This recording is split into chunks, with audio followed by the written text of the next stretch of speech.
Welcome inside. Joe Davis or Hershiser. Good to have you back. Nice to be back. Kelly Tennant joins us in just a moment. If Kelly's going to take the time to help us out with our open, I say we talk about him here. So frequently we focus on people we're going to see to start the game, so it's easy to forget about him off at the top of the broadcast. But this guy is as big a part as anyone in this 91-36 start. When this team has Kenley Jansen appear, they're 53-2. So this guy not only closes games, he'll pitch multiple innings for you. Actually pitched the most innings he has this year against these Brewers. 2 innings back on June 2nd, going to the 12th inning. They won the game, and he got the W. This guy has dominated all year. The strikeout-to-walk ratio is off the charts. His abilities are off charts, but his consistency brings so much confidence to this team.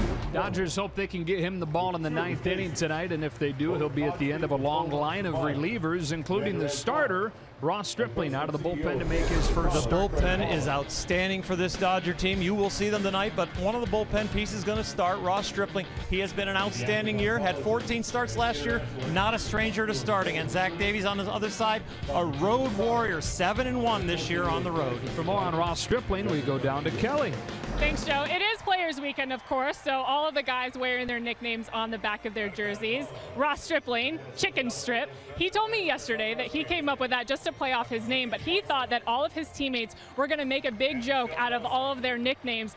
Little did he know, most of his teammates are kind of boring, according to him. He was the only one that came up with something totally unique. He felt like he got duped and totally left out. So I think Chicken Strip is pretty perfect. What about you, Joe? I think it's great. I think you're exactly right. Perfect for Ross Stripling. By the way, credit for maintaining your composure there. You had a little friend peeking in on your head. It's the Dodgers and the Brewers in Game 2 on a gorgeous night from Dodger Stadium. Coming up next.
Curtis Granderson makes his Dodger Stadium debut in a Dodger uniform after having last night off. Dodgers and Brewers playing game 2 of this 3-game series.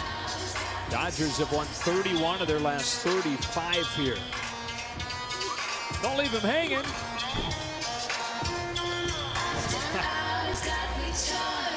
Here is the Brewers lineup brought to you by Honda for game 2. Different look to it. Hernan Perez to lead it off. Then it'll be Neil Walker with Ryan Braun hitting third and starting in left field. Travis Shaw bats clean up. In right field, Domingo Santana. Eric Thames down from the leadoff spot last night to hit 6. Manny Pena, Orlando Arcia, and Zach Davies.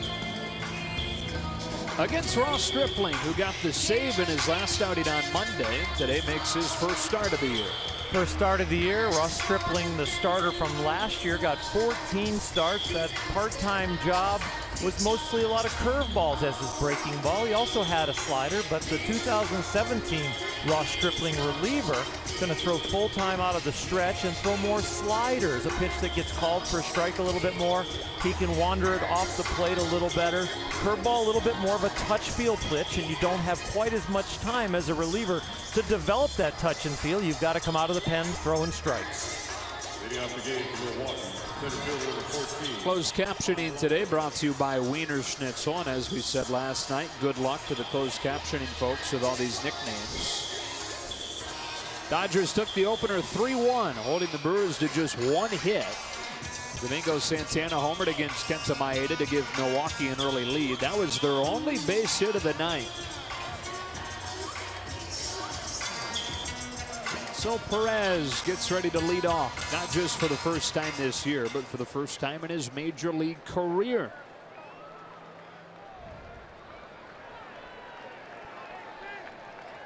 You're all set.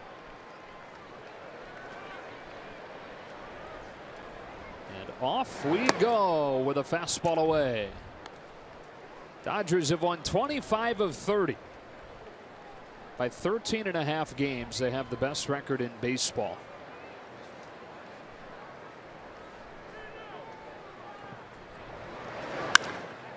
Right at Corey Seager. 1 out. We're taking a look at this defense tonight. It's brought to you by Keck Medicine of USC. Austin Barnes, for the 3rd time this year, starts at second base. And the entire right side of that infield, a little bit different look to it because Chase Utley is starting at first. Flexibility and athleticism for these Dodgers is off the charts. It has allowed them to rest people and fill in when somebody is hurt and be able to maneuver the lineup any way he wants, Mr. Dave Roberts can. Up comes Neil Walker.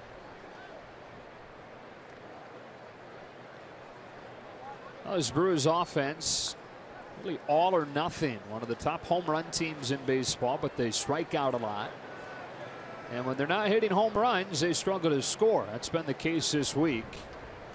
They've dropped 3 of their last 4. Went into San Francisco, one of the worst home run parks in baseball. Scored only 6 runs in 3 games and dropped 2 of 3 to the lowly Giants. It's a tough place to hit. First and foremost, mostly hard ground balls and line drives. The fly balls get eaten up. It's a breaking ball for a strike. 0-2. Dodgers been hitting well of late, but just not getting people in once they get on. They've been getting plenty of base runners. It's just runners in scoring position of late. The pitching has carried them. Grandal wants it down. Stripling gets it there, and Walker takes it. Ross Stripling's longest outing of the year is around 3 innings, 55 pitches. He's going to go as deep as he can, but Dave Roberts has said that this is definitely a bullpen game, and he's not expected to perform like a starter and go 6 or 7 innings. And no distinct plan following him. It's not like somebody's piggybacking him. It'll be mostly matchup based once he's finished. Walker tries to lay off and does, and the count evens.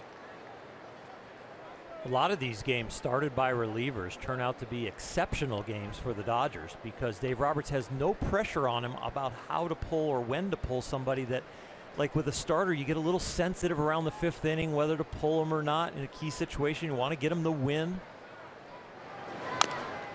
But with Ross Stripling on the mound and all the other relievers, he'll be able to completely play it like he's almost playing a video game, not worrying about egos in the clubhouse or anything, about making sure his starter stays stretched out. Just play the baseball game according just to win it tonight. There's Yu Darvish, who will come back off of the DL to start tomorrow's game. And then Rich Hill lined up for Tuesday in Arizona. Another 2-2 to Neil Walker is low, and the count is full. Walker new to the Brewers, and he has been on a tear since they got him from New York.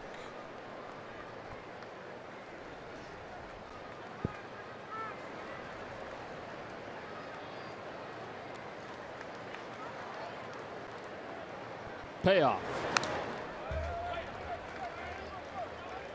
Walker's always been a professional at bat, a grinder, not always getting the results, has had a lot of slumps in his career at times, but is a guy in a piece that you can count on in key moments to do the right thing.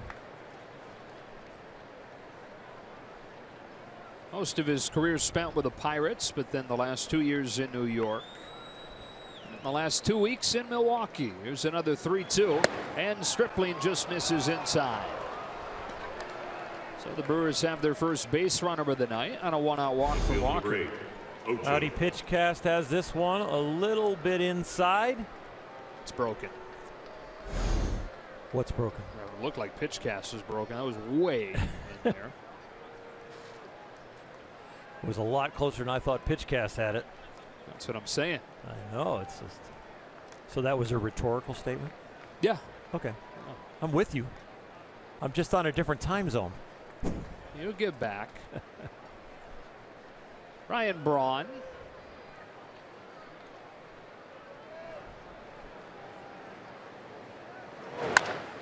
Bouncing ball softly hit to second. Barnes will get the out there, but that's all.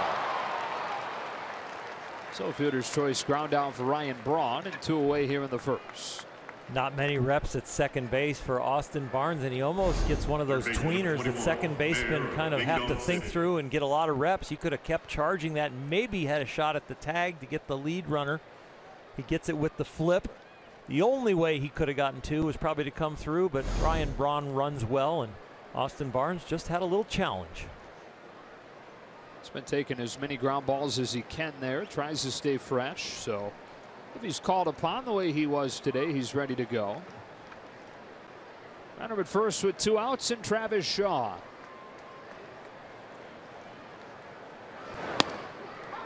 Fastball for a strike. Mayor of DDC is what the back of his jersey stands for, and you may have heard Todd Lights, the PA announcer, give the full name. Mayor of Ding Dong City. I just feel like we're in the locker room this weekend. This was given to him when he was in Boston. Website Barstool Sports coined it when he's hitting a bunch of home runs, and the fans there loved it, and he ran with it. You hear a laugh from everybody in Dodger Stadium when it's announced. The fun part about this weekend is a lot of these things that we kind of know or hear going on around the locker room or on the team bus or down by BP, but a lot of times it's culturally not appropriate to keep bringing it up during a game. But with this players' weekends and all the nicknames on their backs and the wild colors, the personality of the players is actually a lot more open game. And it's just easier to get it into the game and let the fans enjoy it, what these guys call each other on a daily basis. Can't wait to dive into the Austin Barnes story. The back of his jersey says Sam. I'll give you that when he comes up for the first time tonight. It's great when the fans get to know the players a little better. Braun at first with 2 out, and Stripling to Shaw with a 1-2 pitch. Off of Grandal's glove, and Braun will take second.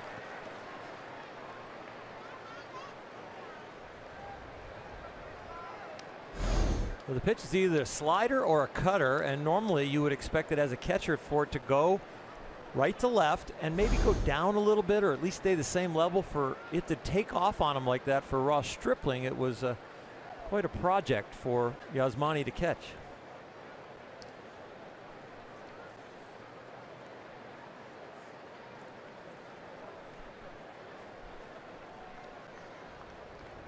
It's an RBI chance for the Brewers here in the first inning. Stripling's 2-2 is fouled off. Well, Stripling saw the Brewers twice in early June when the Dodgers took 2 of 3 in Milwaukee, fired 2 scoreless relief innings. And lately he's been doing that a bunch.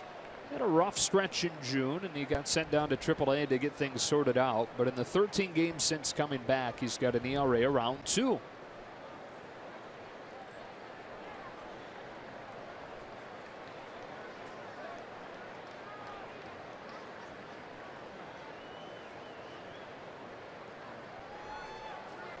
Multiple signs with a man on second base. If you shake once or twice, sometimes hard to get to that next sign. And it does take a little longer.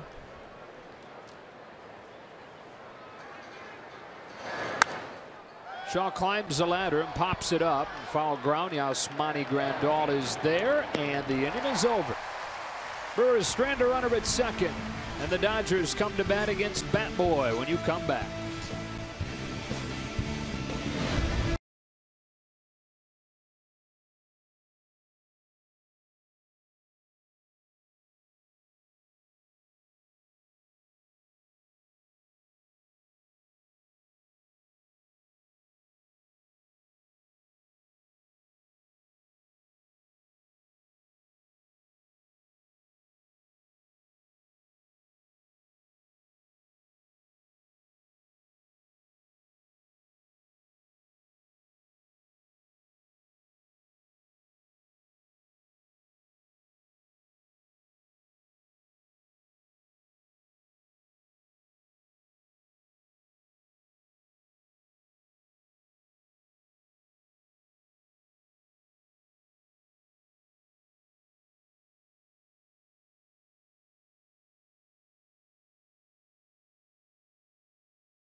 What the lineup looks like tonight, brought to you by Honda.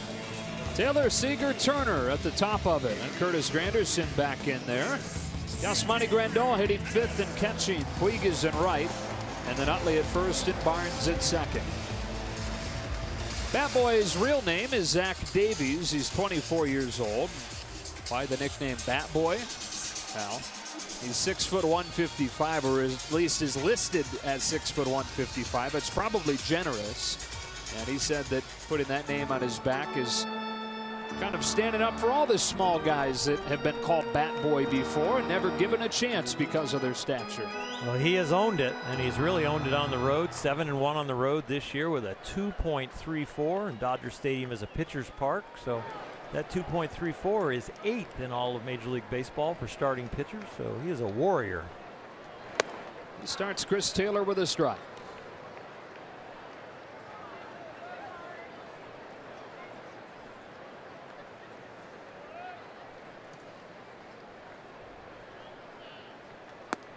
One and one. As you might expect, there is not much velocity, but can really spot it.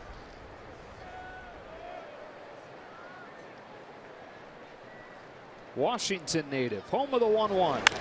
Taylor smacks a ground ball to short. There's Orlando Arcia for the first out. Up comes Corey Seager, and here comes our Land Rover Performance Spotlight. Season high 13-game hitting streak for him, and he's hitting .362 over it, but really been hitting around that over the last month or two. Finding a lot of holes because he hits a lot of balls hard. So if you have 4 at-bats in a game, sometimes 5, and you square it up, you're going to find some holes, and that is Corey Seager. And I think the A swing is coming around that he said he didn't have all of last year. And did you hear he now has a Players Weekend nickname, not on his back, but as far as on the lineup card and over the PA. He is now Corey Kyle's brother, Seager. It's 1-1. Both brothers are everyday players, so they've been real busy. They didn't communicate until yesterday. Yeah, I guess not. Of course, Kyle Seager, third baseman for the Mariners. He made everybody smile by putting Corey's brother on his jersey.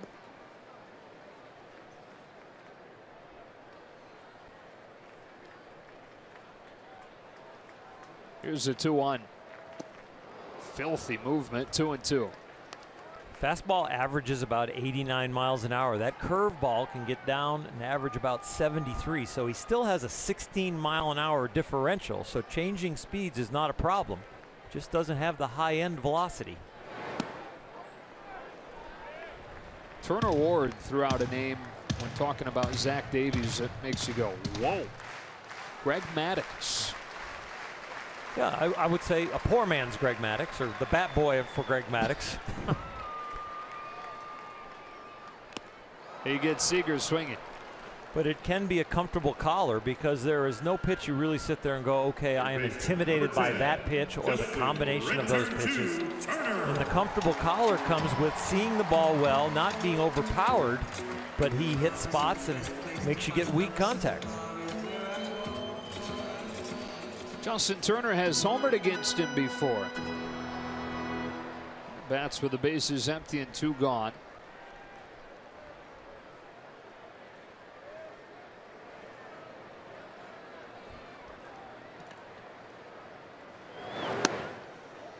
Ball 1.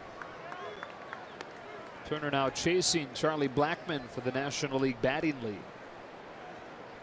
Blackmon has been out of his mind in the second half, hitting close to 400 to take over first place.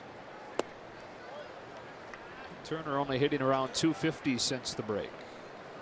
I love the flag on Justin's bat, and it reminds me that he is there every day when they honor somebody from the military on the field, and he always goes down to the end of the dugout and shakes their hand. Bounce to short, Arcia. And the Dodgers down quietly in the first inning. Off and rolling in Los Angeles. Great night to be at Dodger Stadium. No score after 1.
Players Weekend at MLBshop.com with limited edition Dodger jerseys and tees featuring these player pick nicknames and wear the gear that the players are wearing this weekend. Available while supplies last. MLBshop.com. Second inning and no score. Stripling walked one in the first, but no damage done. The man that he faces to open the second, guy that's responsible for the only Brewers hit of the weekend, the home run last night, Domingo Santana. That nickname, Showmingo, is put on him by Ryan Braun when he arrived from Houston a couple of years ago.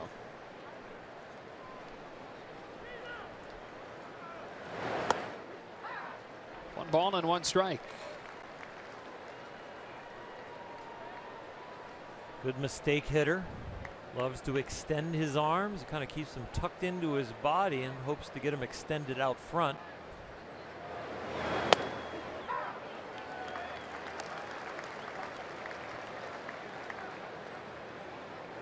Ross Stripling, 20 pitches already. Took a few to get through that first inning. He'd love to get that pitch count under control and go as deep as possible for the Dodgers and Dave Roberts. That's a good start to an efficient second. If he hits it, it's a mistake. If he strikes him out, it's a good pitch. That's just baseball. It's very gray right there. First K of the night for Stripling, and here is Eric Thames. Sang Namja, which means manly in Korea, where he was incredible over the last 3 years, earning him this contract with the Brewers. A breaking pitch snapped off at the knees for a strike. Sorry, Joe. The baseball in Korea, if it's improved as much as the baseball that I saw in Japan the last week, it is really getting to be a very good league. Because I got to go see the guys in Japan in the 80s, and they are much stronger and much better now. Good trip.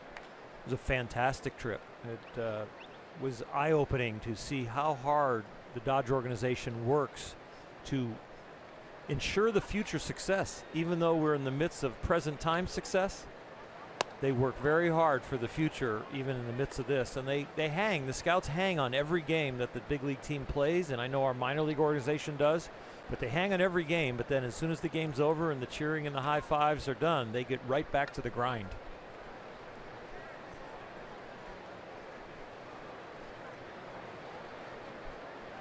Here's a 2-1. It's fouled off, strike two. Got to go to 4 cities over there in Japan. Got to go to Osaka, Kobe, Tokyo, and Sapporo. It was an awful lot of fun and very enlightening. And wow, the people were so warm and so friendly and so accommodating. Even to do 4 cities in 7 days, it still was very easy because they were so nice. Right down the middle for strike three. Back-to-back Ks to open the second for Stripling. This Milwaukee lineup you described as all or nothing, and right here it's been nothing but both pitches right down Broadway. One a cutter, and that one just a 4-seam fastball right there.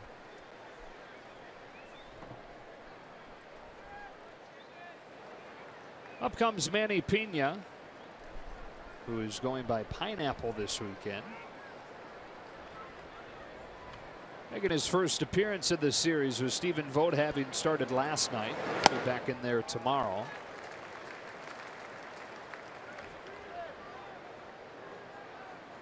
Pretty good numbers for him. It's been a revolving door at catcher. There's some injuries they've had, some underperformance. Right now, Vogt and Pena together, making it a strength. Waits on a breaking ball and pops it to right, where Yasiel Puig cruises over and puts an end to an efficient second for Ross Stripling. Now to the bottom half, no score.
The Brewers playing game 2 here. Keck Medicine of USC tells us that the Brewers are one of the worst in baseball in defensive efficiency, which is kind of the new fielding percentage. If you're trying to find a tell-all stat about a team's defense, this is the ability to turn balls in play into outs. Craig Counsell's group in the bottom third of baseball.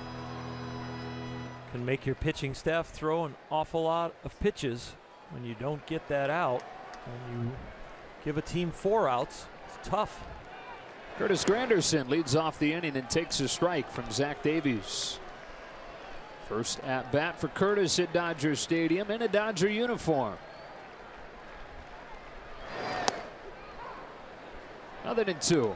In a Players Weekend Dodger uniform. That's true. Doesn't have the home whites on yet. Those are so nice to put on. 1 ball and 2 strikes. Curtis came out of the dugout today for batting practice. I said hi to him, kind of renewed our acquaintance, and as I was there I was greeting a group that had come in from cystic fibrosis, and he not only stopped to say hi to me, but seeing that I was with the group, he stopped and introduced himself to all 8 people. Just an amazing man, that well educated, articulate, mannerly. Just the Dodgers are going to love having this guy in the clubhouse.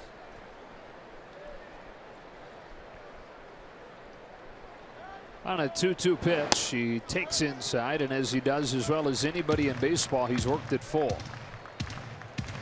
He's more pitches per plate appearance than anyone. It's going a long way knowing we have Logan Forsythe. Yeah, well, he's number 2 okay. on that list. Here comes a payoff, and Granderson hits a pop fly into short center. Hernan Perez for the first out.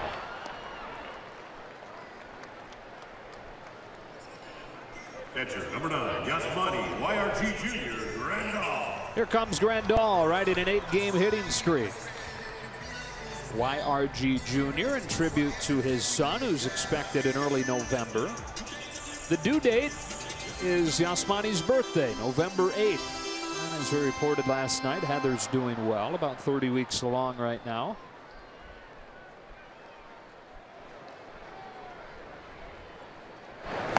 Ball 1.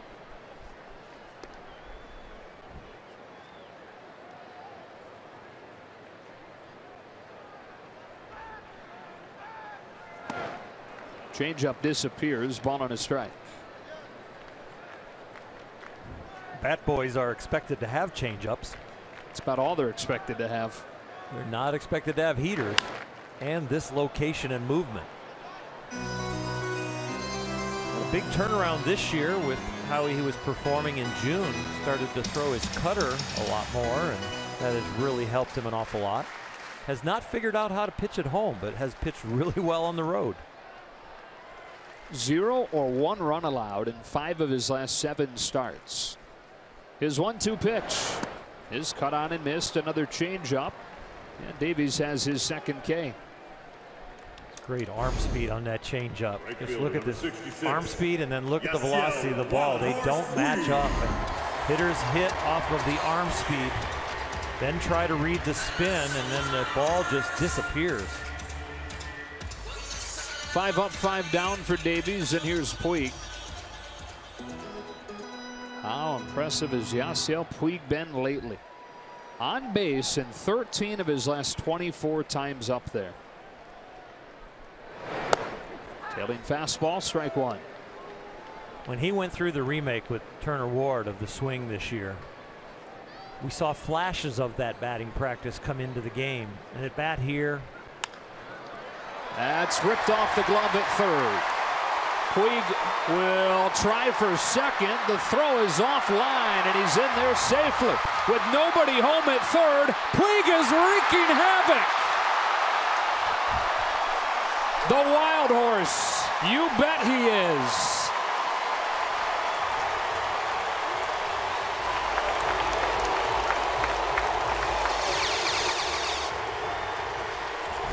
we saw the swing here and we saw the swing there, but now we're seeing it more consistent. Line drives, home runs, hard hit balls, and Yasiel Puig, playing on a Players Weekend with a nickname on his back, personifies that name right about here. Reads there's nobody home at second, nobody home at third. Slight hesitation, green light, all on his own. And look at Dave Roberts still appreciating what Yasiel Puig just pulled off. So a man at third with 2 gone, and Chase Utley coming up. That's ball 1. You know, Yasiel badly wanted to come home. Oh, that would have, yeah, he saw the ball rattling around over there behind the third base coaching box. Not picked up yet, but judged the distance and the time and said, you know what, that's not the same equation as coming to third.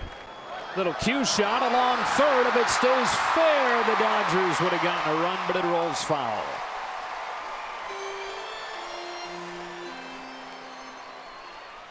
The horse is a little tired, but there's no time to put the saddle and the blanket away. You've got to get back to third base.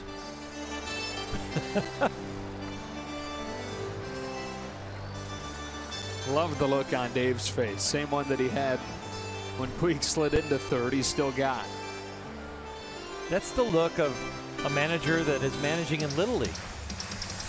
You know, that you just sit there and you're just awe-inspired by kids and what they see and what they do. And Yasiel is still a kid sometimes and does kid-like things.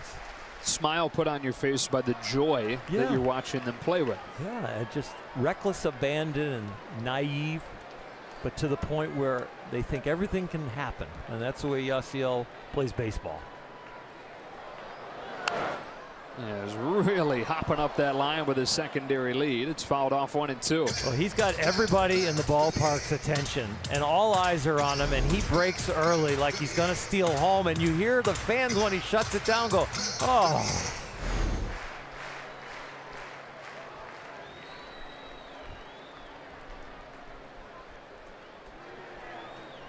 He is a quarter of the way to home plate. Little jam shot. At third, Travis Shaw retires the side. Not without some excitement from Yasiel Puig. We've played 2 and no score.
Dodgers baseball on Sportsnet LA is brought to you by the all-new 2017 Chrysler Pacifica, the new benchmark of minivans. And by Jack in the Box. Come try the new $4.99 Smoky Jack Burger Combo, a small fries and a small drink, limited time only. Started calling Dave Roberts DR when he was in A-ball in the Detroit system. Then they were calling him the Hit Doctor, with those being his initials, and they eventually shortened it to Doc, and that's what he's known as in the clubhouse. Ross Stripling back to work against Orlando Arcia. He's in there with strike one. El Nino. Spanish for the Nino. 1-1. I'm hoping that's the kid. Yeah. Spanish for the Nino.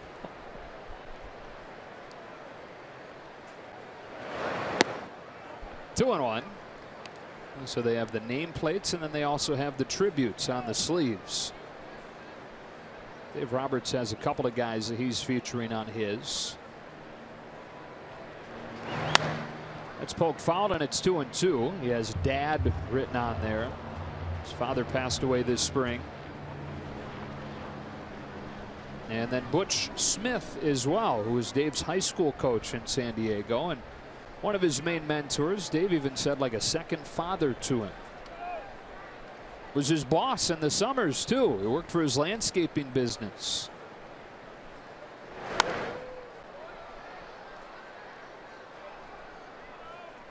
He said outside of his own family, Butch Smith is the biggest Dave Roberts fan out there. He's got a lot of competition though. Yeah, well, now with the manager of the year under your belt and probably going to get his second one this year, he got a lot of fans. Stripling gets a fastball by Arcia for the first out. Ross is shaking his head out there, even though he got a strikeout, because he realizes that execution is more important than results. And if he keeps hitting spots like this, he's probably going to start to get hit. Might be out of the game in time because of pitch count, but there have been 3 fastballs with 2 strikes that he doesn't like the fact that he has missed location. And especially with a lineup like this, you are living on the edge, missing your spot. But one of 2 things usually happens: home run or strikeout. Davies pounds it foul. It's 0-1. Now, that's an exaggeration saying those are the 2 things that usually happen, but they're among the leaders in all of baseball in both those categories. And pitchers know that, of course, coming into the game, and very mature for Ross to be out there kind of berating himself, even though he got something that the fans applauded.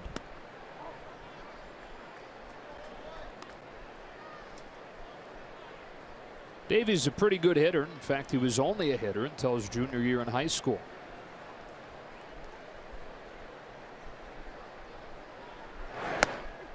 One and two. That's the cutter he's been looking for. He just happens to throw it to the 9-hitter, the pitcher, alias Bat Boy.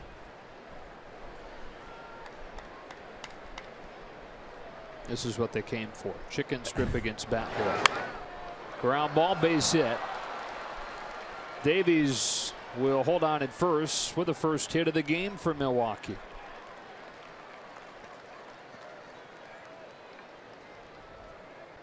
Davies could sue for lack of support, especially at home. They haven't gotten him many runs, but here on the road, gets himself a hit.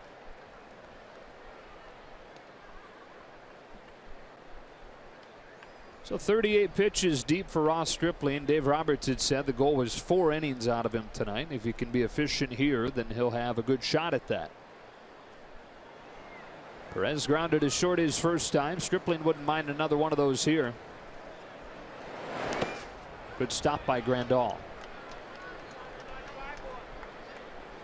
Just around the corner is the roster expansion September 1st. So if you go through the bullpen and they have a heavy workload this week, there could be reinforcements coming.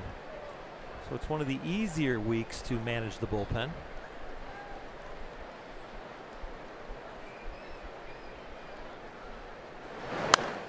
Strike one.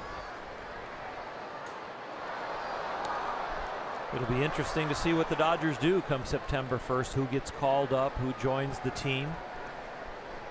It is going so well for the club that in some ways you don't want to upset the club's chemistry by just overloading the bench and overloading the locker room and the team playing in the bus and upsetting what's going on.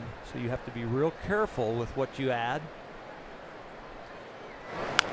Teams out of the races, they love to bring up their youngsters and expose them to the roster and the stadiums and get them used to coming to spring training next year as being feeling like part of the club, thinking that they could actually crack the 25-man roster. But with a championship club with World Series aspirations, you are playing a completely different equation.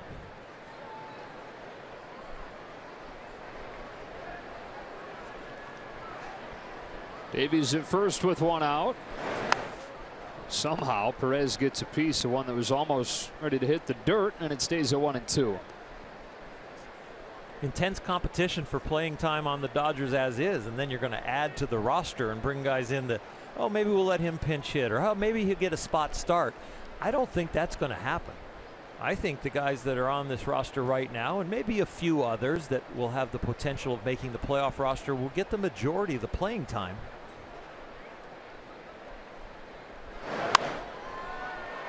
I mean, the thing is, on this roster, there are legitimate major league players that need those at-bats here and there, like Andre Ethier when he comes back, like Adrian Gonzalez when Cody Bellinger's activated. He won't be playing first base every day anymore at that point. He'll still need his at-bats. And so to get a trickle down far enough to get those minor leaguers ABs, probably not going to happen. And a month ago, you know, we started talking about the win record and different things. Sharp pitch gets him swinging, 2 out. One of the best finishing pitches Ross Stripling has thrown. Not a cutter, not a fastball, but a well-located curveball. And speaking of that win record, as far as number of wins the Dodgers end up with, one of the reasons I continue to predict that they're going to really have a shot at the all-time record is because they are not going to have to substitute a lot of young guys and want to put them in. They're going to want this roster to play on a daily basis. They are getting enough rest. They have potential to fill in if somebody gets hurt. They want to manage innings, but have. And so this roster is going to continue to take the field, I think, all the way. With 2 outs, it's Neil Walker and a scoreless 3rd inning. That's strike 1. What are they on pace to win? Like 116 now? Yep. Which is the all-time record. It's a crazy number, but I really do think the potential is there. If this team was a starting 8 and a starting 4 in the staff and maybe a 5th starter and then, excuse me, maybe, you know, 5 or 6 relievers, and those guys were coming to the end and had played most of the year and needed rest going into the playoffs. Completely different equation than a roster that has been used fully throughout the year and has had plenty of rest and knows exactly the rhythm of their playing time that has functioned really well.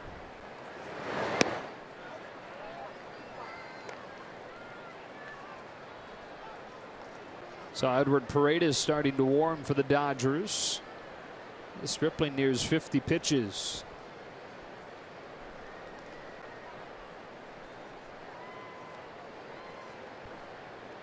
His 2-1 to Walker.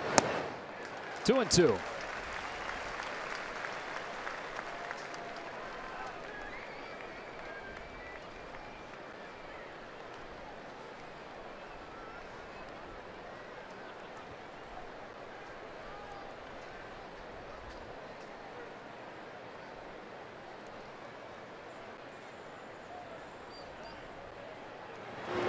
Got him swinging. And if that is the end of Ross Stripling's night, it's a good end.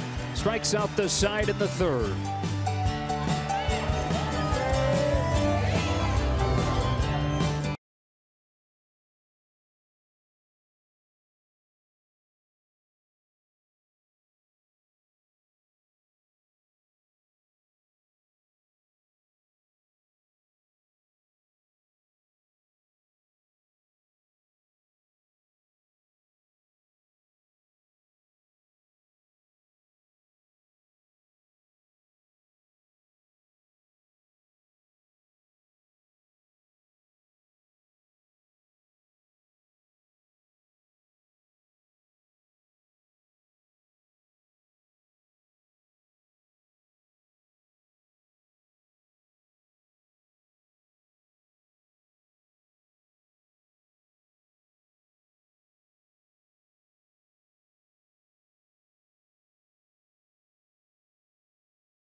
And as promised, there is a good story behind the name that initially he was hesitant to reveal. I think not wanting to violate any of the veterans' trust, but seems like he was given the okay and has shared the story why he chose Sam as his nickname, because that is what he is known as around the cage and in the clubhouse these days.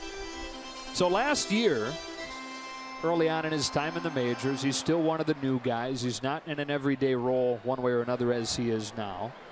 As is custom, the new guys get to kind of do favors for the veterans. So the team's in San Francisco, and they need Austin to help them out. Chase Utley says, I want some tacos. So they send Austin Barnes on a taco run. You get some street tacos in San Francisco. He hits a fly ball to left field. Ryan Braun will catch it for the first out. Comes back with the tacos, gives them to Chase. A.J. Ellis gives Chase a hard time and said, you're going to send the guy on a taco run? Like, come on. I know that's old tradition that you make the young guys do that, but really? Really? And Utley's saying, what? A.J. says, you don't even know his name. And Utley goes, stop, I do too. Well, what is it? He said, leave me alone. I know the guy's name. What's his name, Chase? His name's Sam. So, Sam. I like it. And I like the fact that he held off on the story. What goes on in the clubhouse stays in the clubhouse rule. It's not posted in every clubhouse, but everybody knows that rule. Got his permission, and you got to tell the story. Ross Stripling hitting for himself here. That's a strike 1 and 2. So right around 50 pitches total. Paredes continues to warm. Could be one of those things where Dave Roberts just doesn't want to yet burn a pinch hitter. I think you're right on. You got a 0-0 game right now, of course, has the possibility of going extra innings. I know that's a ways off, but it could. And we also are going to be hitting for a lot of the relievers that will continue on. So with only Adrian Gonzalez, Logan Forsythe, Kike Hernandez, and Kyle Farmer on the bench, Dave's saving his bullets. 2 up, 2 down, and now second time to the Dodge order against Zach Davies. Chris Taylor looking for his first hit of the weekend. 0 for 4 thus far.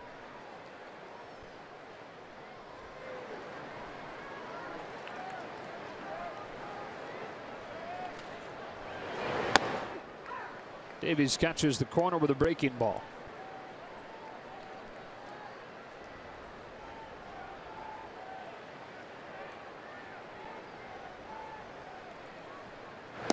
Listed at 155 pounds, and it is probably generous.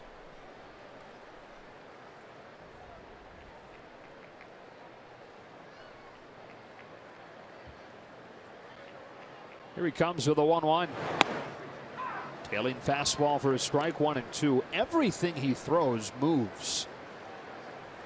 Yeah, the selection of the pitches and the shoes are something that can distract you. Not allowed to wear white shoes usually very much, or the white glove, but those shoes, you got to catch your eye.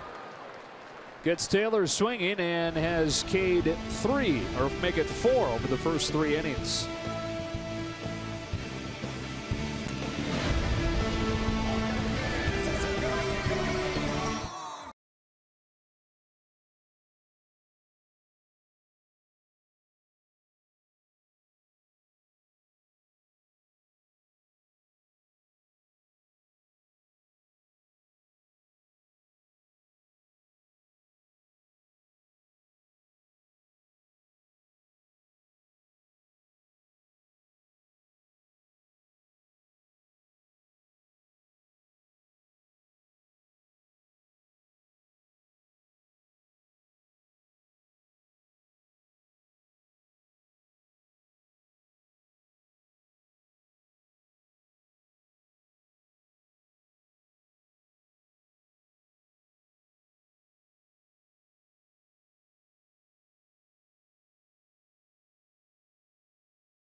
no score, but there was a lot of hype going on in OKC for Kershaw Day today, guys, as we take a look at our unlimited baseball break presented by T-Mobile. Clayton threw 5 innings, 64 pitches, allowing 2 hits, a home run to Jorge Soler, 8 strikeouts. But it was an absolutely sold-out crowd in OKC, all hands on deck. Not only did they sell out the regular seats, but they also sold out all of the standing room only. You see him getting warmed up and going out for his first pitch. But it was an exciting day for sure for all those fans in OKC to get to see our ace over there, guys. All right, Kelly, and good to see the final line for him. Very impressive. Giving up the home run to Jorge Soler, but that was all. Edward Paredes comes on, replacing Ross Stripling as we go to the 4th inning in a scoreless game. And the Dodger fans still getting to know Edward, but he is a left-hander that throws very well. 91-mile-an-hour fastball that'll average. He's got a couple of different breaking balls. His slider and his changeup are real good. Out of the Dominican Republic, he's 30 years old. He'll turn 31 in a month and just made his major league debut earlier this summer. Tough part of the order to go through. Ryan Braun leads it off and takes ball 1.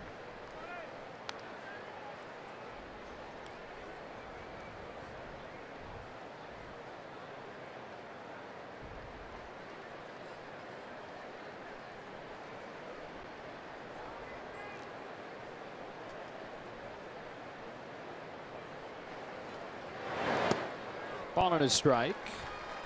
Paredes spent 11 seasons in the minors before getting that call up this year.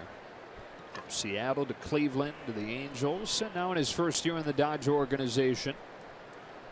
When he got the call that he was headed up, he said, "Wait a minute, are you serious?" He didn't believe it was real. He came up and in his first game in the majors worked a 1-2-3 inning and got the win. So he got to take home a ball from that win.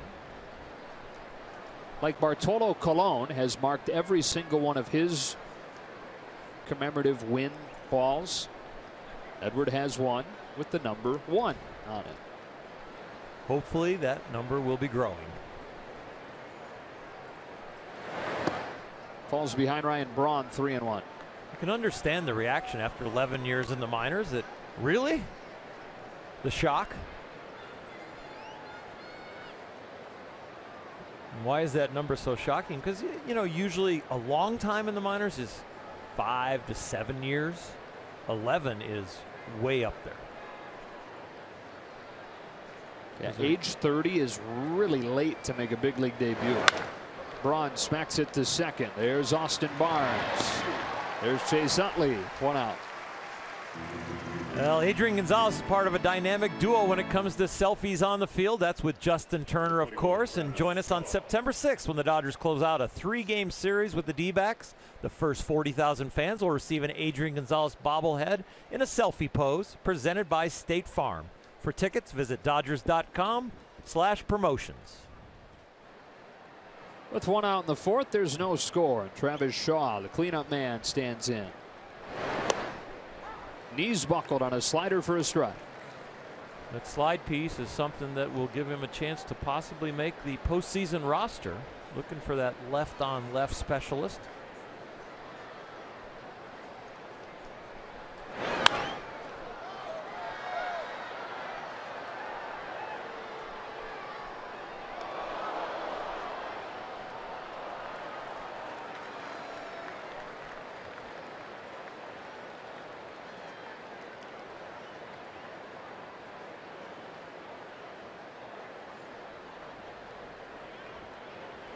Here comes with an 0-2.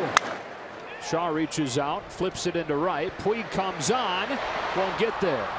Down for a base hit. Travis Shaw with a 1-out single. Only the 2nd hit of the day for the Brewers. 16, Domingo Santana. The residue of having a great slider is hits like this. Just reaching out with one hand off the end of the bat. Just the correct distance to fall between 3 fielders. Shaw has his first hit of the series, and it brings up Domingo Santana.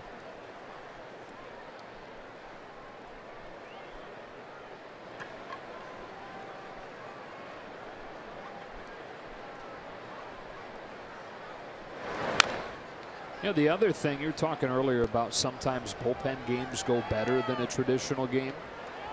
The way you're seeing teams operate these days is recognizing how much better a reliever the first time through is than a starter the third time through the order.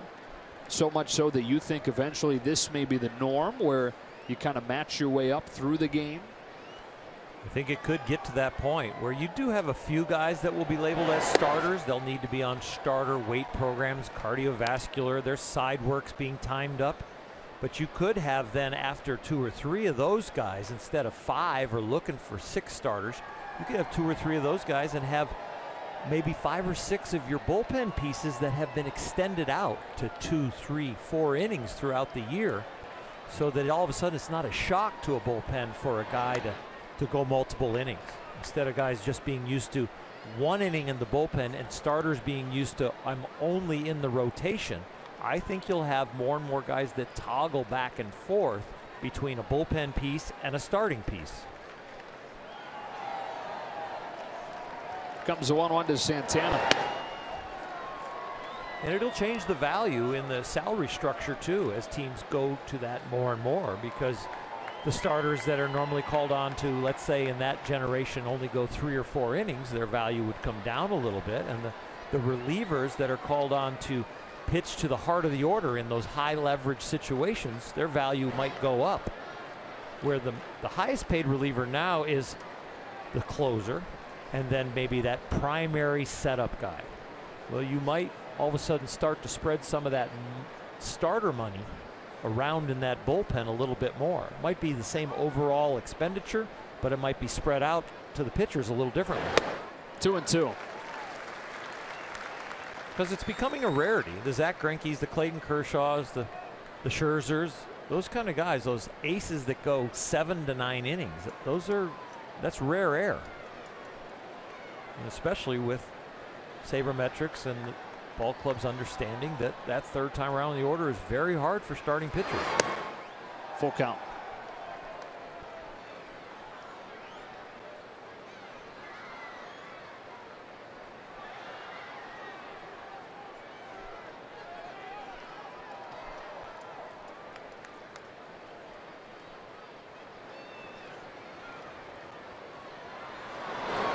Got him swinging. Santana takes a seat, 2 away in the 4th, and up comes Thames. Take a look at the Morongo Casino slow-mo cam replay, and that slider that ended up with a little dinker off the end of the bat for a hit turns out this time to be a strikeout. That was one of those where when he swings through it, it's a good pitch. Otherwise, it's a hanger. Ross Stripling was the beneficiary of a few of those and ended up with an outstanding outing. Found 3 of those 2-strike pitches that he got away with, but then started to make some outstanding pitches to finish off his portion of this game so far. 5 Ks through 3 for him. He'll tell you 3 of them were mistakes, but he got the results. It's a line drive in the box score. And this time it's a strikeout. Yeah. Eric Thames takes strike 1. Remember, there was a game against Milwaukee early on this season where the Dodgers struck out 26 batters. 26 batters in 1 game. Many of those from Clayton Kershaw. Grandal can't hang on to it, and into second goes Shaw. You know, is Monty upset with himself? If he was doing the analysis right now, he would tell you he should have had that one. That's the second one of the day. One graded a wild pitch. I'm not sure what this one will be graded. It looks like a pass ball to me. They're both pass balls. Both pass balls. Yep. Okay. Yep. A couple of clanks.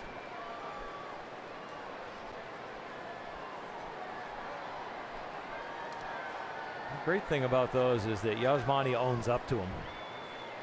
And he will tell you at times he's misses a few because he's trying to frame them. On those last few this game, he would tell you, I just flat out missed them. I don't know what's up. I asked him one day when he missed a couple, I said, you know, what's going on? You got a sore finger in there? Are you trying to make sure you catch it in a certain way so it doesn't hurt your hand? He goes, no, And a couple of them, I'm expecting a fastball to do one thing, it goes the other way. A few others I'm framing and just leaving the glove more on the plate, and I end up kind of deflecting it, and sometimes you just miss them.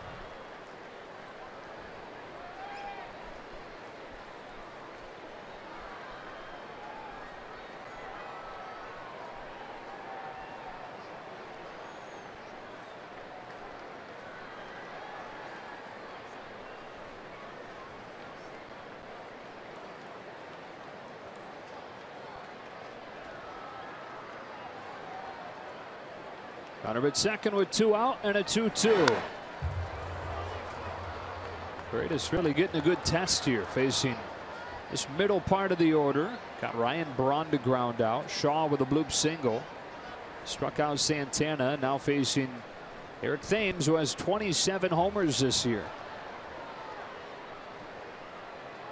So these last 3 guys, 27 homers, 21 homers, 27 homers. And Paredes trying to work right through them. Full count. Really tried to snap off a dandy right there, and it, as you go to accelerate and break it a lot, kind of slips out of your hand sometimes. You get that one that kind of stays in the middle or backs up. You're just glad you get it back in your hand.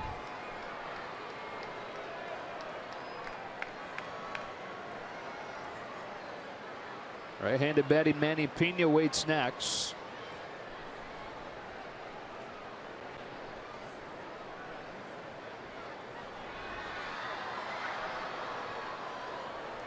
Paredes has one that he likes, and here's his 3-2. He struck him out with a nice slider to finish the Brewers in the 4th.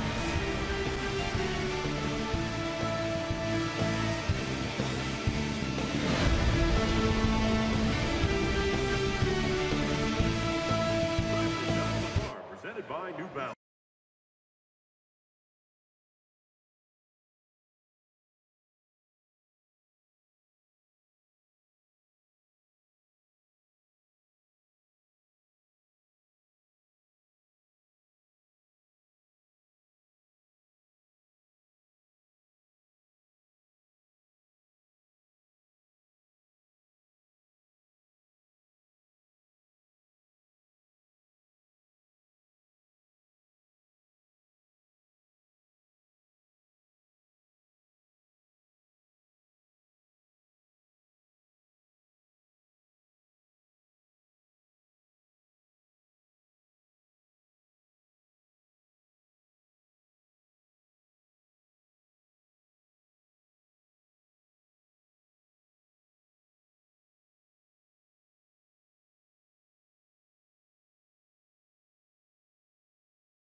Dodgers over their last almost 2.5 seasons of home games, 115-47.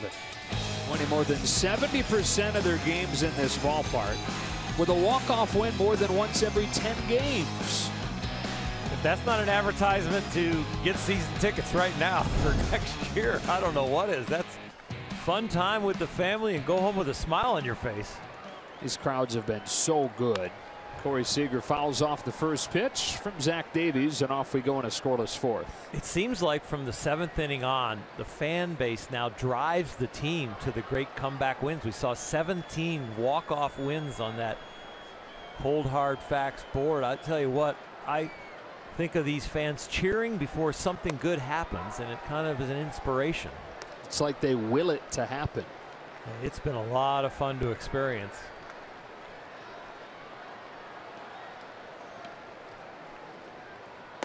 1 ball and 2 strikes on Seager. He's trying to extend his hitting streak at 13 games right now, after 2 soft singles last night and a bloop shot to left and an infield single. All that from the guy that hits it hard more frequently than anyone in baseball.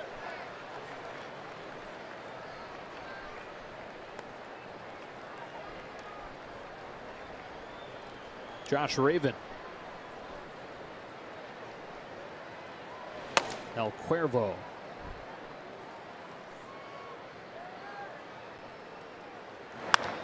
Seager pulls one in the air, deep center field. Perez twisting around to make the catch.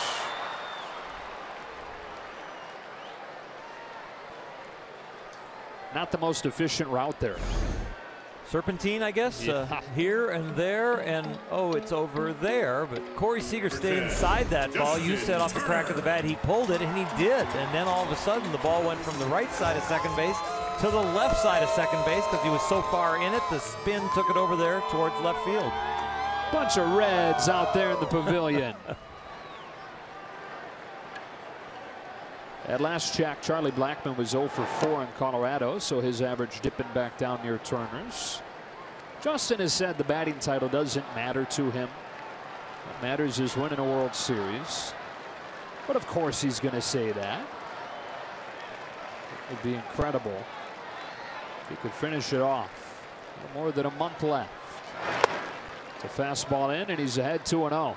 Those kind of quotes are really to decompress the situation for yourself and to kind of shoo the reporters away in some way so you don't have to really dive into it.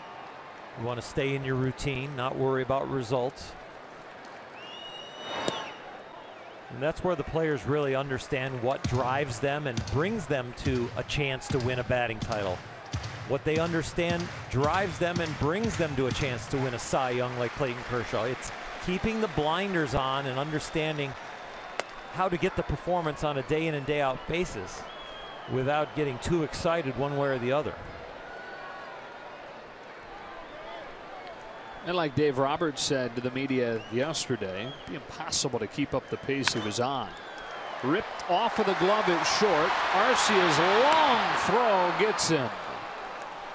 Well, there's one differential, hitting from the right side. You see a lot of guys hit from the left side through the years that end up winning batting titles because on a ball like this, they might turn it into a hit because they're about 5-6 feet closer to first base, the same distance that Justin gets thrown out by.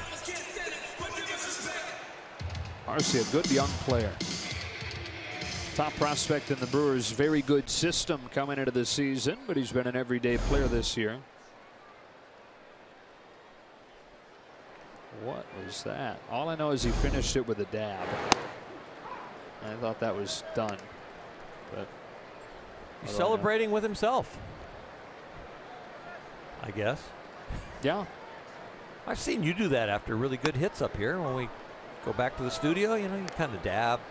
I've never once in my life dabbed. I know. Blasphemous. 0-2 on Granderson. Davies pitches. And boy, Turner Ward talking about Greg Maddux like. That looked like Greg Maddux trying to tail one back in there.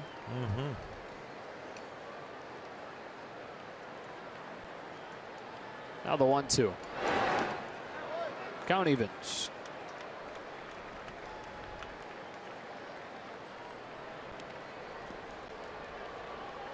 It was a good day for him yesterday to kind of settle in. Dave Roberts giving him the day off in his first day in Los Angeles. Kind of catch his breath.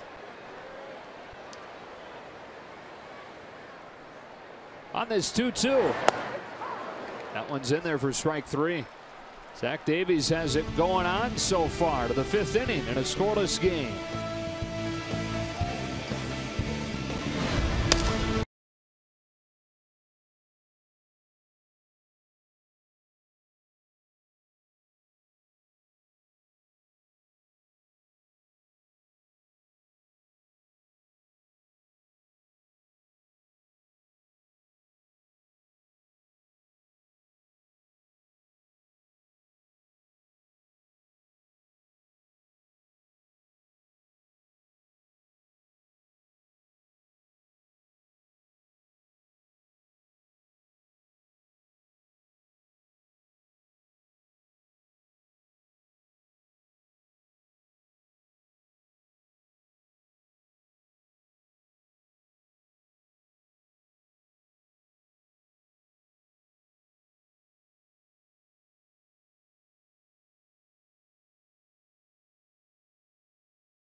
Sportsnet LA is brought to you by your Southern California Toyota dealers. Save big on a reliable new 2017 Camry now at Toyota's National Clearance Event. Josh Raven was filthy last night, and he's on here in a scoreless game in the 5th. Who's in, who's out? El Cuervo, Spanish for the Raven. He said he thought it might help people know that his name is pronounced Raven and not Ravine. Apparently he hears that a lot. Dave Roberts was thrilled with how Josh Raven looked in last night's outing. Well, very efficient. 11 pitches just to throw the 1 inning, and the fastball is blazing. The slider sets him off if he can throw that for a strike, and when he does both, it is absolutely almost unhittable. He does not have to be pinpoint with his control. If he can just throw 2 pitches for strikes, he's very hard to approach. Struck out the side last night in the strikeout happy lineup, which today has 7 over 4 innings. Only 1 hit for the Dodgers. It was a Puig double. Only 2 hits for the Brewers. Singles from the pitcher Davies and Travis Shaw. Bottom part of the order, Manny Pena lead it off. And Ravens' first pitch of the night is a fastball low and away. Remembers the first time that he hit 100 on the gun. It was in Arizona. His dad had always told him that he had the opportunity to be special with how hard he could throw it. Said though he didn't believe it until he saw that for the first time. 2-0. I wouldn't think that it would take 100 to know that I'm going to be special only at that number. I mean, you get to 93, 94 as a youngster or wherever you are, you got to feel like you've got enough gas to be a big leaguer. 2-1. It was in an Arizona Fall League game 5 years ago, so this was only halfway through his long minor league journey. Parts of 11 seasons in the minors, just like Edward Paredes, who handled the 4th. 2-2. He's one of the few guys that throws that hard, that really concentrates on keeping the ball down. That fastball low and away right there, and when he starts there and proves that he can throw strikes, going up the ladder will be no problem.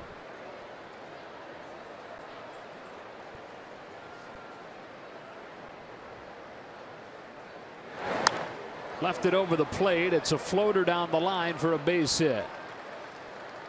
Pena with a leadoff single here in the 5th.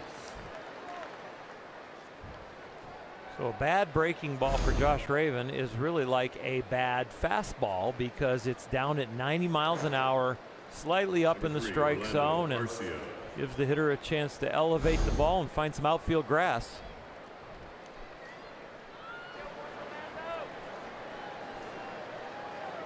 Here's Arcia.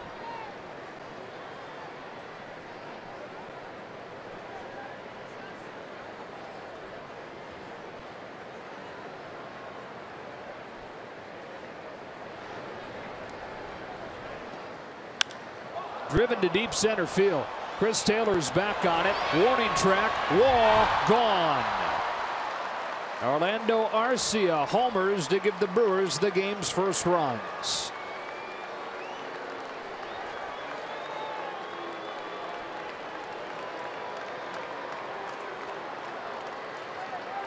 Yasiel Puig hit down in the 8 hole for a long time for the Dodgers. Brought some pop to the bottom of the order.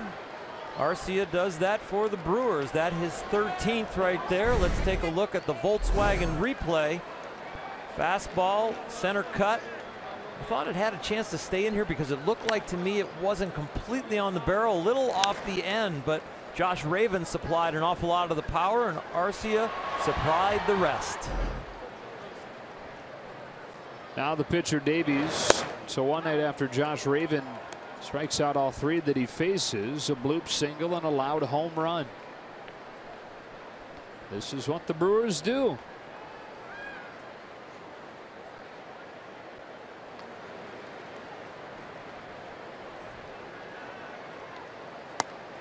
Now Milwaukee's been in first place more than any team in the Central by a pretty wide margin, almost 2.5 months there. In fact, as recently as the middle of July, Craig Counsell's team had a 5.5 game lead.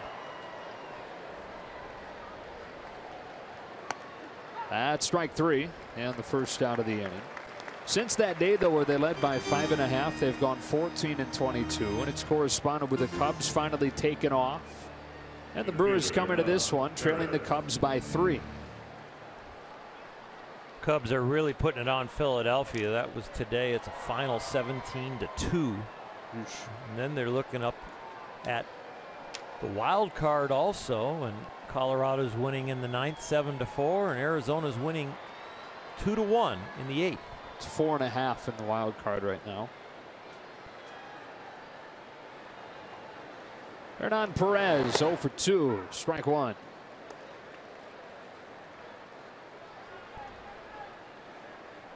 Now the Brewers have had back-to-back seasons of finishing at least 30 games back. Haven't made a postseason trip since 2011.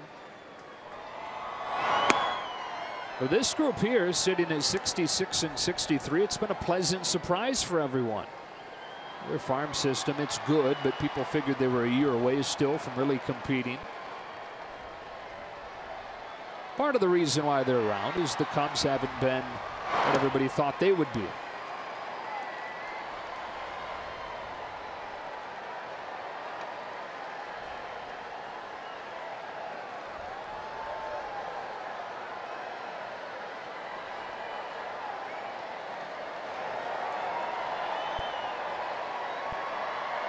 There's Ravens 2-1. That will reach the seats, and it's a good thing for Grandal because I'm not sure he found it. And that's what he's saying right now. No chance. Home plate umpire Gary Cederstrom having a laugh with Yasmani. I'm not sure he saw it either.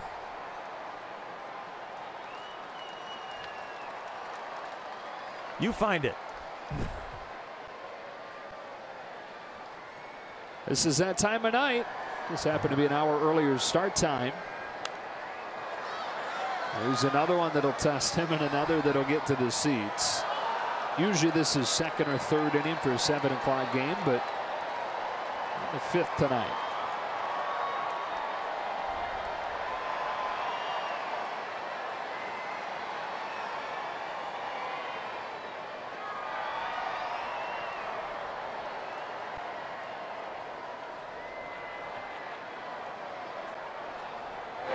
Struck him out.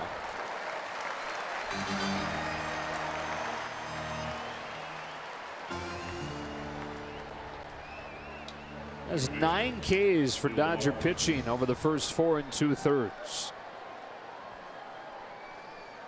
26 back in that June 2nd game. Kershaw started and he had 14. Kenley Jansen pitched 2 innings in that game. That game went 12 innings to get all those Ks. Yeah, Walker was a Met at that point.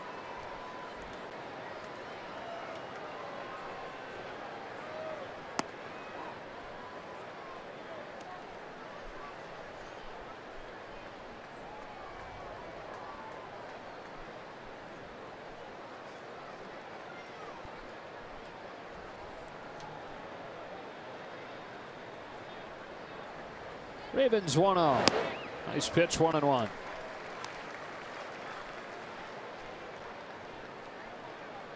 He'll get a lot of swings and misses at sliders below the knees when he lights up that fastball at the knees, because they're going to have to start when they see the ball down there because he's throwing strikes with it.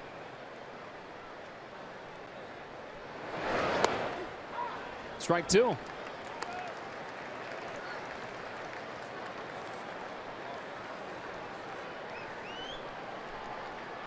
"55 games over 500. 42 comeback wins. They're going to need another one here tonight.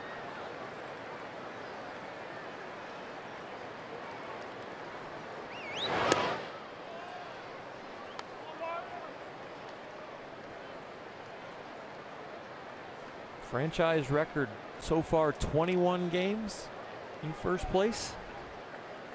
Largest lead ever.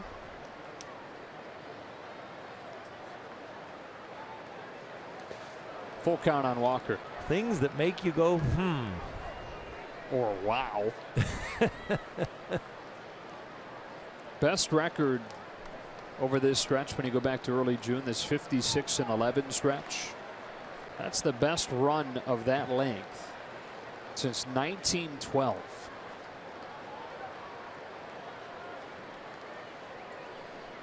It's 23 series in a row without dropping one.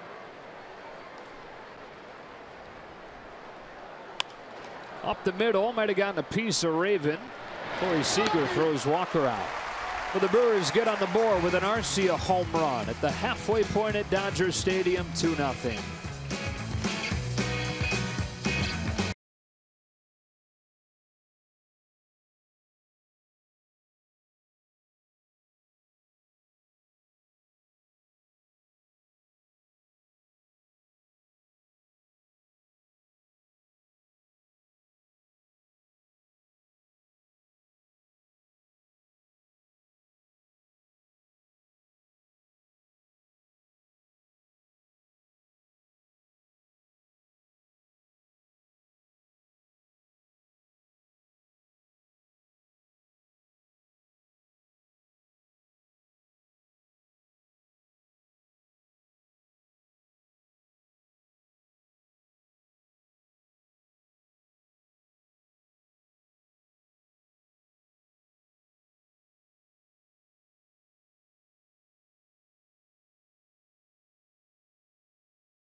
Zach Davies. Here's our Carl Scamp taking a look at what he's done so far. Just one base runner over the first 4. And that's now 10 shutout innings against the Dodgers this season when you include the 6 shutout innings that he had in Milwaukee in early June. Yeah, the combination has been really statistics, of course, but the movement and the location. And he's in the midst of his best month of this year. A 2.14 ERA here in August for him. Much better. Twice as good as any other month for sure. Grandal, Puig, and Utley, the do-ups here in the 5th after Orlando Arcia's tie-breaking home run in the top half. Strike 1 from Davies, who didn't begin pitching until he was a junior in high school. Even then was never the biggest guy, never the strongest. But he takes pride and always has in being a step ahead of everybody else as far as the preparation and the mental side of the game. 1 ball and 2 strikes on Grandal. When he was a kid, him and his dad used to watch games together, and his dad would quiz him on the strategy, on approach, on what to do in any given count. And he's taken a lot of what he learned just sitting there on the couch with his dad and applied it to make up for the physical shortcomings that he might have. I'll tell you what, when you are the smallest and you don't have the same tools as everybody else, and maybe they're going through their growth spurt and they're shaving before you and they're stronger than you, you find other ways to win. And he has continued to do that and never given up. And here he is, a very successful big leaguer. Tried emulating Jamie Moyer when he first started pitching. Tim Hudson, a couple smaller guys that didn't have the most electric velocity. He gets Grandal swinging with a fastball, but with how good the off-speed stuff is, 88 looks a heck of a lot harder. Yep, when you can change speeds, hitters are looking to time you up, and when you can expand and change their timing. So he wins on the width portion of the strike zone, and he wins on the front to back, the hard to soft. Puig, the only Dodger base runner against Davies in this one. And it was a riot to watch. But a game's worth of excitement packed into that one base runner, it seemed like. Ball one. Hit a ground ball to third that ricocheted off of Travis Shaw's glove just far enough into foul ground that Puig could dare try to take second. He did safely with a throw off the line. And then seeing third base uncovered, Puig took off for third and got in there safely as well. Electrifying Dodger Stadium. A double with a fielder's choice. Because of this hesitation, there's the fielder's choice part. Peter recognized it going into second. He couldn't because he was worried about what was happening there, but third base wasn't occupied the whole time he was scampering around the bases. Here's a 2-1. Ball three. Are you at the point yet, because I know I am, where Puig is one of those guys when he gets up, you expect him to get on? I'm getting close. I mean, I almost don't want to change my thinking and jinx him. It's not real, Oral. Bouncing ball to the left side. Arcia, slick play to get Puig. I know jinxing's not real, but you know what I'm saying. It's just kind of like, do I want to put myself out there and say, okay, Yasiel is going to be this the rest of his career? Kind of like what we think about with Chris Taylor. Kind of thing like we think about with Cody Bellinger. It's like you're seeing this production now, and it's consistent production. Do you believe you're going to see it day in and day out? And I am really close to crossing over the line.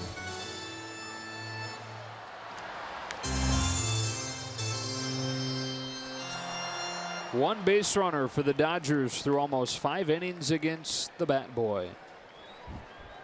And Chase Utley grounded to third his first time. Takes strike one. The man that named Austin Barnes Sam accidentally.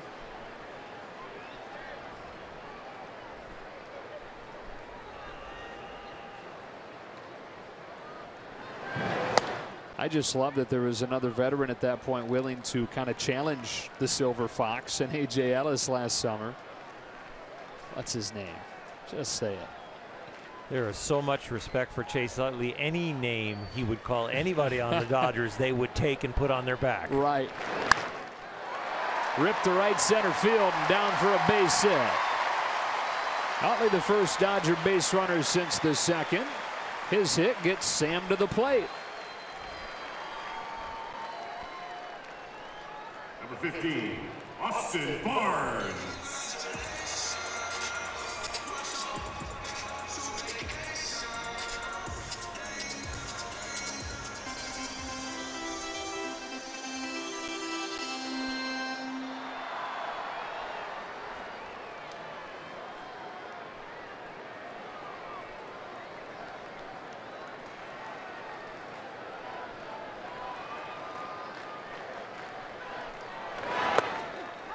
Strike one.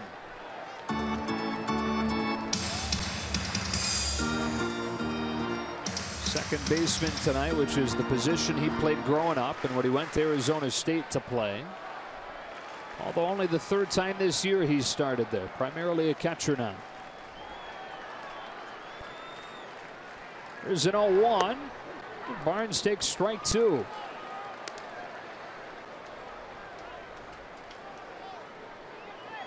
The alarming thing is that Davies is only hit 68 pitches. The outing in Milwaukee, where he did so well for 6 innings against the Dodgers, no runs. He had 101 pitches there, but he's only 4 outs away from that and a lot less pitches. That's a base hit to left center. Perez cuts it off at the corners with 2 gone.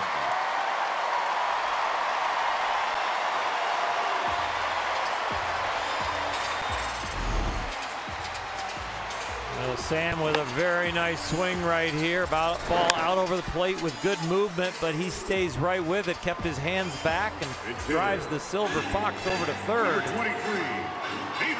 Grandy Man likes it. And so does Adrian Gonzalez, because it gets him a 2-out pinch hit opportunity. There's a chance these are the kinds of moments he'll be needed for in October, depending on how it shakes out when Cody Bellinger comes back. And as a pinch hitter this year, he's been almost perfect.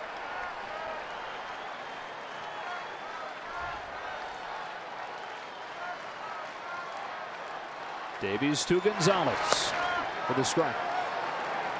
Adrian has always been a great RBI man. With a man on third and less than 2 outs, he's the guy to call on. Here with 2 outs, having to find a base hit, but still a guy who can come off the bench, understands what pitchers are trying to do to him in situations, when to drive the ball, when to look for just a hit. First and third, 2 out, 2-0 game. Here's an 0-1. That's low for a ball.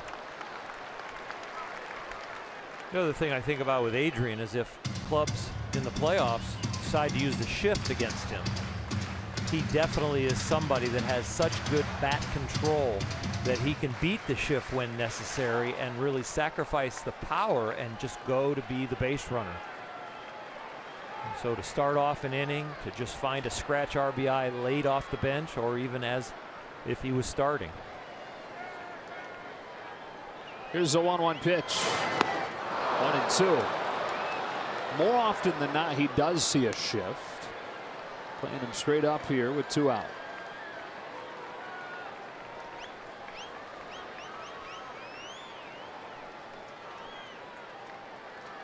Seemed to me that swing right there, he has been looking for the slow breaking ball to hold at bat. Something from the middle in that's soft. Now after that swing and 2 strikes, I'm sure he'll go into protection, just trying to find a base hit to left.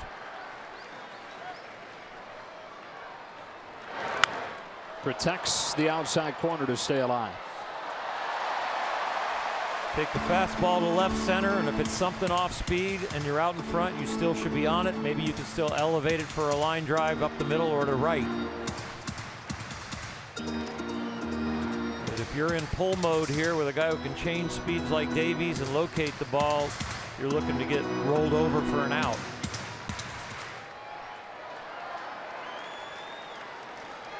Utley and Barnes back-to-back 2-out singles. After the Orlando Arcia 2-run homer in the top of this inning, Dodgers trying to rally with 2 outs. The 1-2 got him with a fastball that was way up. And so the Dodgers leave him at the corners and trail 2-0.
Trail 2-0 on a home run from Arcia, Joe, and Ole, and the Dodgers trying to figure out Zach Davies on the other side of things. They really are. It's going to be hard to hit the long ball if he keeps it down with all that movement, changing speeds. They almost built an inning last inning, but with 2 outs, hard to get a base hit off him right now because they've only got a couple. So Dodgers in the past have had good success with good pitching and leaving a few guys on base with just a little bit of offense, but right now they're not even getting people on.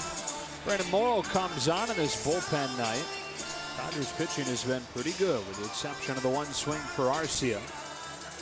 They bridged it here to the 6th inning for Morrow. You don't usually think about somebody who could come in and throw harder than Josh Raven, but the Dodgers are changing speeds up with Brandon Morrow. His average fastball close to 98 miles an hour. Against the Brewers lineup that's already struck out 9 times over the first 5 innings. Here's Ryan Braun to start the 6th. A fastball to 97 to greet him.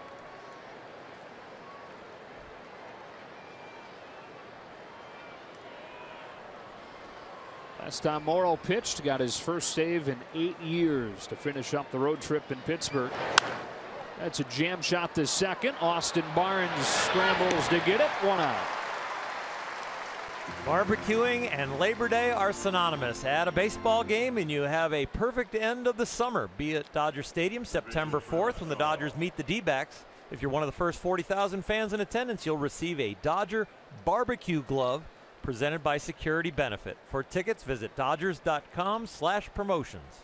Nomar and I got our hands on one in Pittsburgh. Have you seen them yet? I saw it, but I haven't touched it yet. Looks pretty high quality. It is. Well, if you're going to tell people you can touch hot things with something, it better be It's kind of what we agreed on, yeah. The attorneys would say, this is a little too thin. Ball one on Shaw. Yeah, you can't call this a barbecue glove. It's just a glove if it's flimsy. No, I'm saying if it was flimsy. Yeah, right? for sure. And we've purchased barbecue gloves because we're veterans in that arena. Yeah, we are.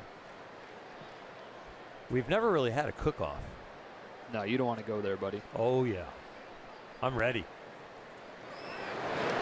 Shaw chops one foul. That would be really interesting. We'd have to bring somebody in to announce it. We would. I wonder if Vin would be up for it. That'd be great because we could feed him and he could be the taste tester. I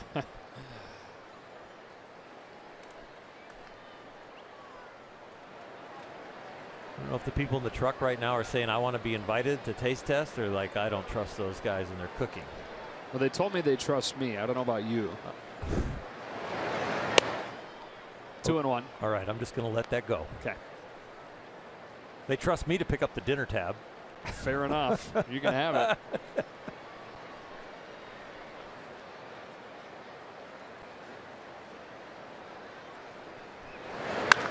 Shaw hits a fly ball the other way. This is playable for Curtis Granderson. 2 up, 2 down.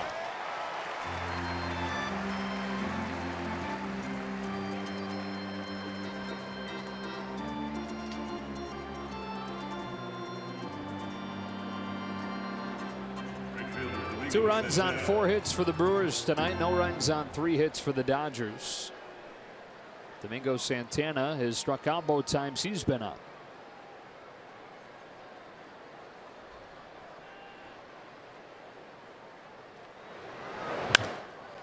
Down the right field line. Puig a long way to go. Into the corner. Yasiel Puig has done it again.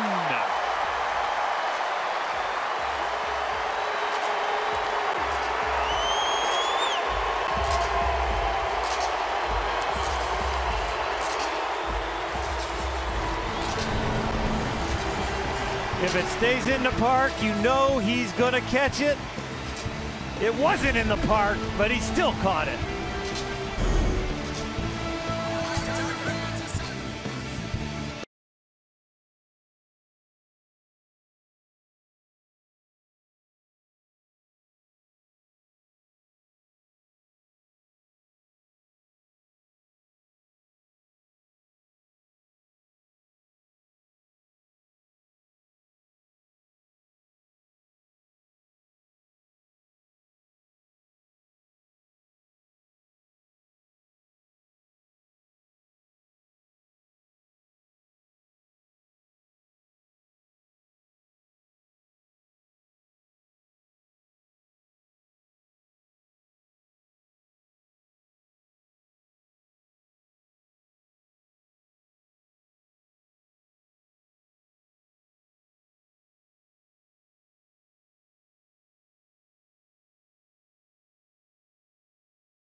Look how far he has to run first of all, then he has to time it up, and then he has to hold on.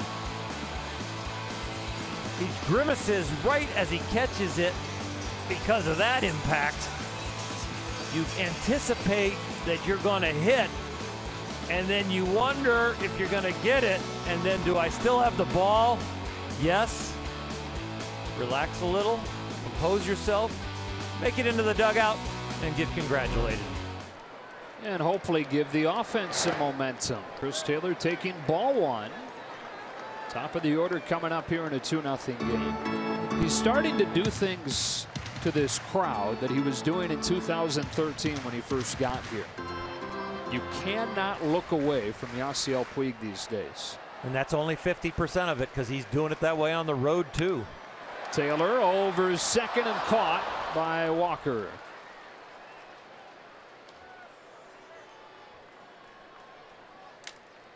Shortstop, Corey Seager. Weird. A little different play. Didn't get a good read on the velocity coming off the bat, so kind of mistimed his jump and fortunately stuck on the heel of the glove for the Brewers. Seager's still trying to extend that hitting streak. He struck out and flied to center. First pitch from Davies.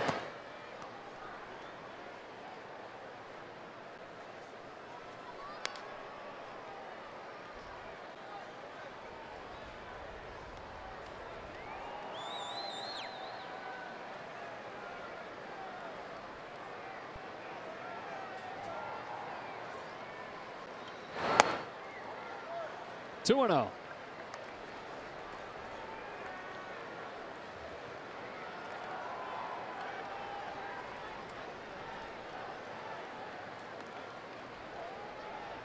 I think Gary Cedarstrom got something in his eye.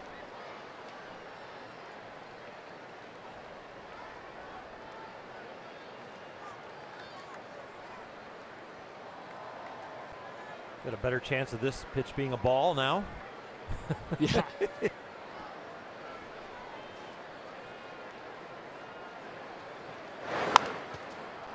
Bounce to first. Eric Thames will step on the bag and 2 away.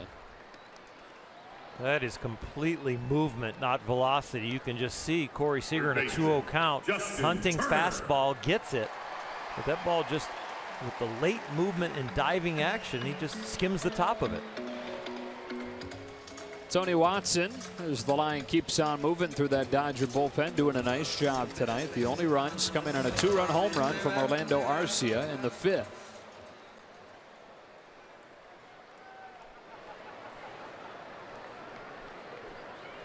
Turner 0 for 2.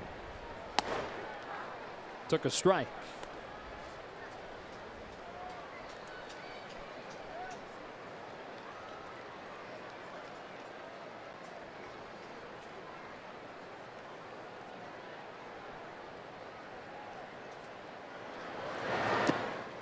You have a dog in the fight tonight?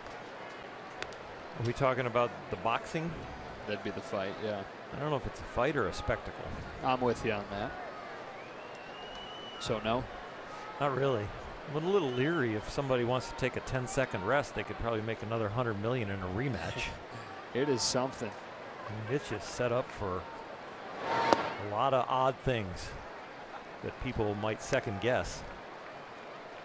I told Nomar last night they should do a best of 7 with a 2-2, 1-1-1 format, 2 boxing matches, 2 MMA, and so on. You know, level the playing field. Let's see Mayweather in an octagon. 2-2 on Turner. That would be very interesting, but very painful, I think, for Merriweather. I'm not sure the boxing is going to be pain-free for McGregor. No, it's just how quick can he learn that level of skill? I mean, it's pound for pound, maybe the best boxer that's ever lived. Walker positioned well in the top of the order, retired in order. To the 7th we go in a 2-0 game.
The Dodgers still trailing 2-0. We've been talking so much about Players Weekend, of course, a fun initiative, but another really important moment for the Dodgers this weekend is celebrating Think Cure.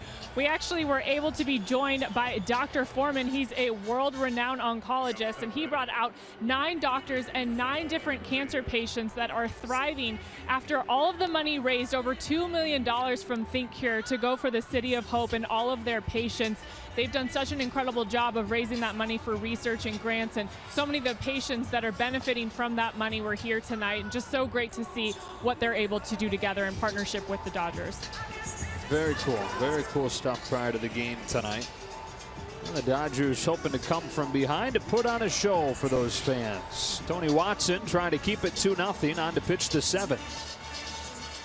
Tony Watson, a bit of a rough outing in his last one, 15 pitches, a third of an inning where he gave up a hit and a walk. So looking to rebound here, and to piggyback on the City of Hope part that Kelly just did, I'd like to send out my best wishes to Fred Clare, who is working with City of Hope to keep himself cancer-free. Eric Thames swings at the first pitch, shanks it to the left side with Corey Seager's waiting for the first out. All new Backstage Dodgers coming up next Thursday. Go behind the scenes, and Curtis Granderson arrives with the team, and get an inside look at Rich Hill's near perfect game, presented by Hankook Tire, after the post-game show Thursday. Granderson nearly saved the no-hitter at the end of that Rich Hill game with what would have been one of the all-time great catches that he found a way to bring it in. So 1 pitch, 1 out for Watson, and now it's Manny Pineapple Pena. Strike 1. What was that like watching the Rich Hill perfect game for you from afar? Way afar. It was nerve-wracking. Probably not quite as nerve-wracking as seeing it in person or broadcasting it, but we were hanging on every pitch. It was absolutely amazing performance. Pulling for the offense and pulling for Rich at the same time. And what a classy way he handled it at the end, knowing that his team was trying their hardest to finish it off for him. And it really goes to show you that a no-hitter, a perfect game, is a team performance. It really accentuates that point, that when the pitchers at the end of those games and have thrown the rare perfect game or the rare no-hitter, and they thank their teammates and they say, it wasn't just all me, you saw that as an example in that game. Watson gets Pena, 2 out.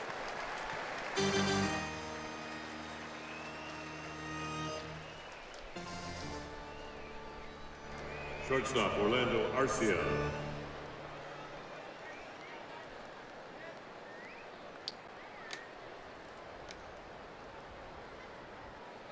Setting itself up for one of those 17 walk-off wins the Dodgers have had here at Dodger Stadium over the last 162 home games. I don't know if we want to wait that long, but it would be exciting. Strike 1 on Arcia. Doesn't it at this point, though, when it's this close, start to feel like, okay, let's settle in and see how they get it done tonight? Exactly, as often as they have pleased us. That's the great thing about this team. You know, you could just sit back and go, oh, they're just going to play out the string. They will not play out these last 9 outs on offense if that's what they need. They will grind out every at bat, even if they're down 2-0 with 2 outs in the 9th and 2 strikes. Both runs in this game coming off Arcia's home run. Here's a 1-1 to him. Lays off, ball 2.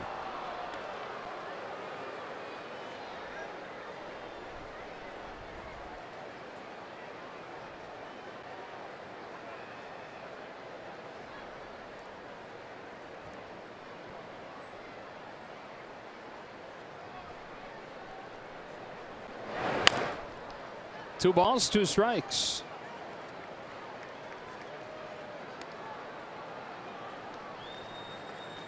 I wonder what the Major League head clubhouse guys are doing with all of a sudden there's an injury and a call-up, and they've got Players Weekend jerseys. If they've got some blanks and they've got the ability to press on some letters to go with the guy's nickname, I'm sure that's happened. Watson with a 1-2-3-7. Stretch time at Dodger Stadium in a 2-0 game.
Baseball on Sportsnet LA is brought to you by Nissan.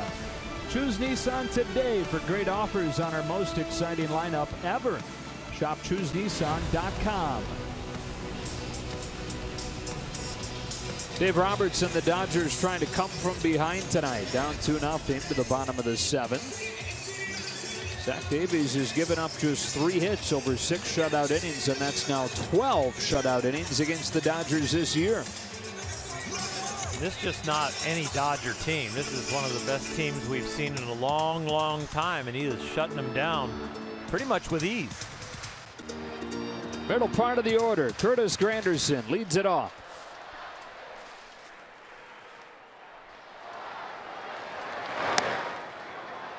A strike, 0-1. Curtis Granderson, 1 year before he cracked the majors, 2004, considered quitting.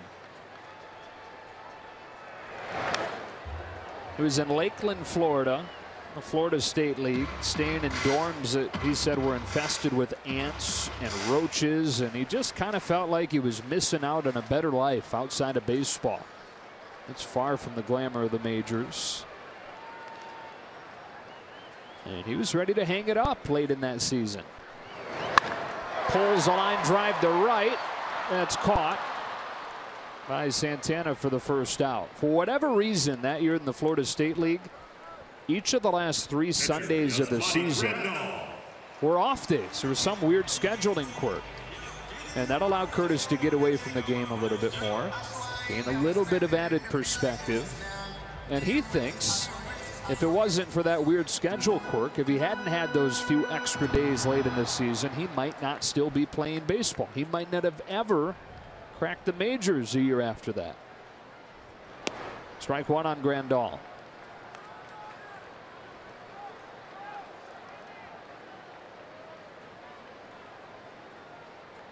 Oh, a 3-time All-Star, 14 Major League seasons.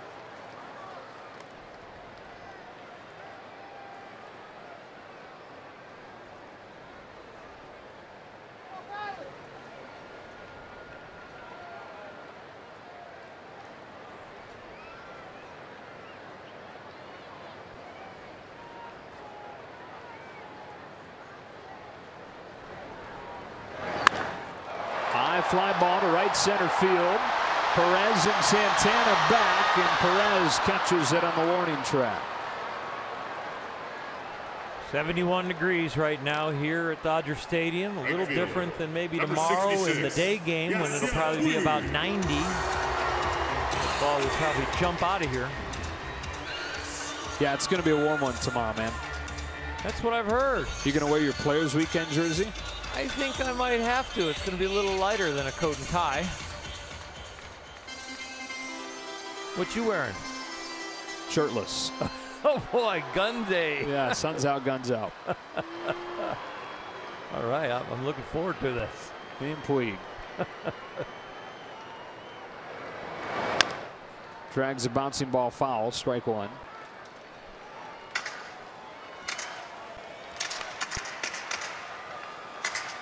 It's one of the 3 Dodger hits tonight. A double in the second. They got back-to-back singles from Utley and Barnes in the 5th. That's all. Still unable to crack the code that is Zach Davies through 6 2/3. Here comes with an 0-1. That's a ball.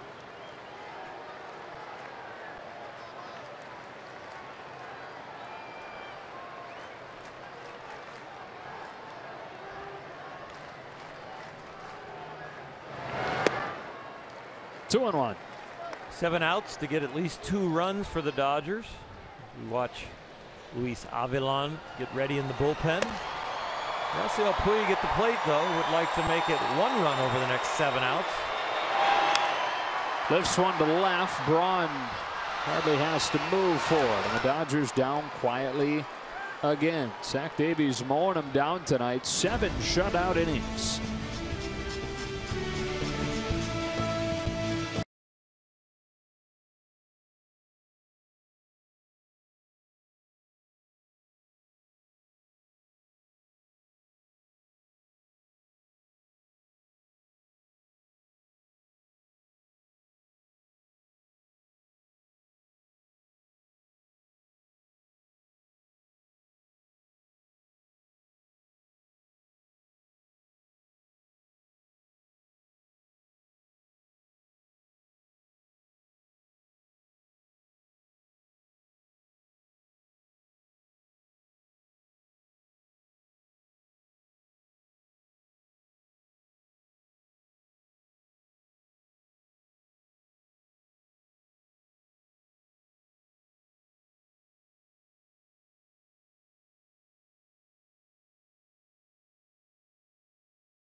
Per usual, brought to you by 76. Just a 3-game homestand. Tomorrow at 1 is the finale. Then they travel to Arizona Monday. 3 with the Diamondbacks, 4 with the Padres, and back home the following Monday.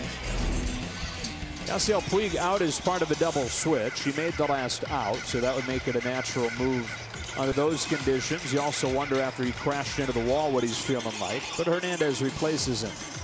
121 games played for Yasiel. I'm sure Dave Roberts just trying to get him off his feet. He's done an awful lot of running, crashing into walls, and I'm sure it's just precautionary. He doesn't look like he's upset about an injury. He looks like he's a little bit upset. He wishes he wasn't out of the game.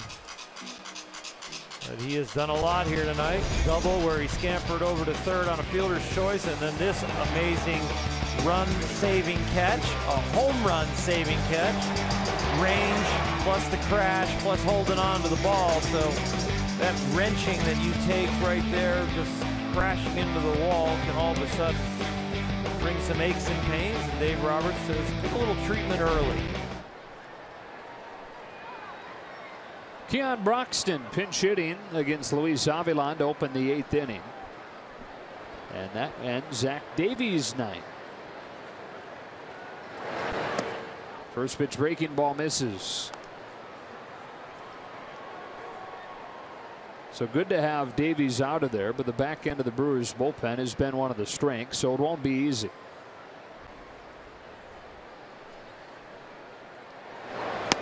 1-1.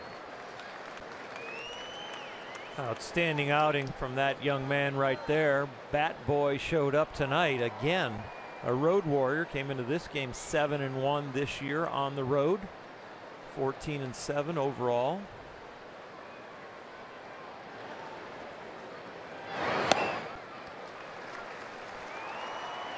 Luis Avilan taking taking over out there on the mound. Hasn't been out there for 4 days. Had some rest. Only threw about 15 pitches in his last outing back against Pittsburgh in that 1 inning. Did well.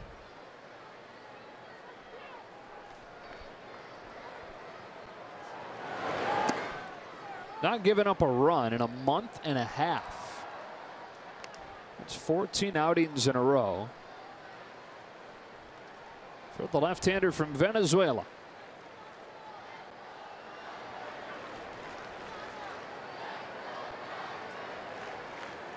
Perez and Walker to follow in the 8th for Milwaukee as a 2-2 flies home from Avilan. Broxton down on strikes. Want to make chores more fun? Encourage your kids to pick up their room a little bit more. Be at Dodger Stadium tomorrow when the Dodgers take on the Milwaukee Brewers. If your child is one of the first 12,000 kids 14 or under in attendance, they'll receive a Dodger Kids hamper presented by your SoCal Honda dealers. Visit Dodgers.com/promotions for that one. That's the one where the parents want to bring the kids to get them to pick up their room a little bit more often. Kids would be a little bit more excited about getting something else, but the parents would be excited for the hamper. Ball on Perez. Go clean up your Dodger room. Right. Or when you take your clothes off after school and put your play clothes on, put them in the Dodger hamper. Easier sell job. The Dodger logo on it. 2-0. Yeah, it's a lot more fun to say than put them in the canvas bag. Right. No, Dad.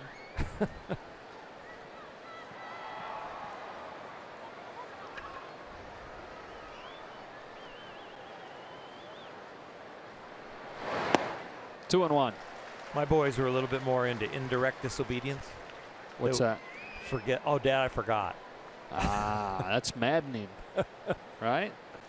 Well, until I saw it, and then I started taking toys away. It's like, oh, you're not picking up your clothes? All right, I'll take this toy for a while until the room's picked up. I'm going to take your Dodger hamper from you. Yeah. Base hit to left for Hernan Perez.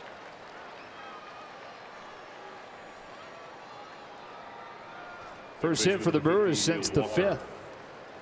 Actually, since Arcia's home run, which has accounted for the 2 runs tonight.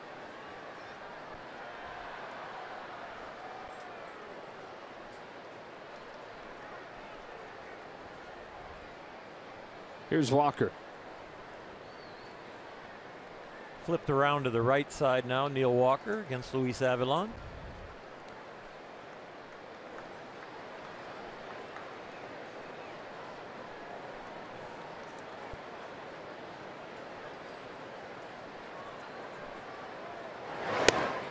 Chargers beat the Rams tonight, preseason football. 21-19 at the Coliseum.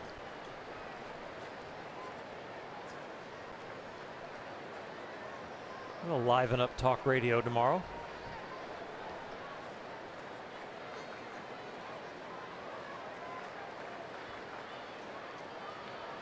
It's a final weekend without football.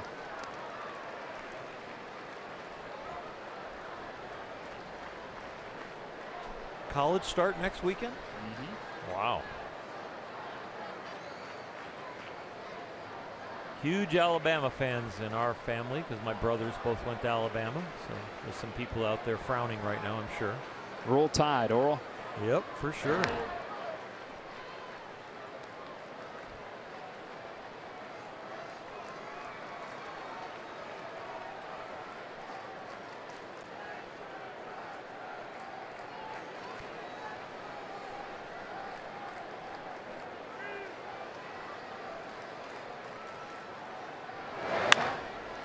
That's by the bag, a fair ball. Long way to go to get it for Granderson. Perez racing around third. Seager's relay to the plate is high, and the Brewers take a 3-0 lead. RBI double for Neil Walker. And Luis Avilan has allowed his first run since early July.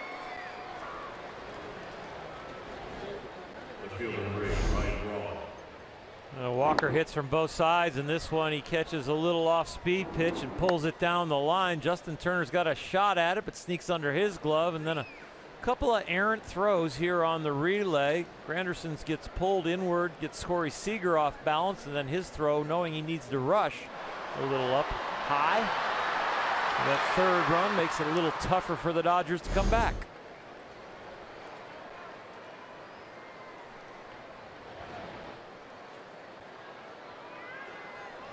So after the Walker double, here's Braun.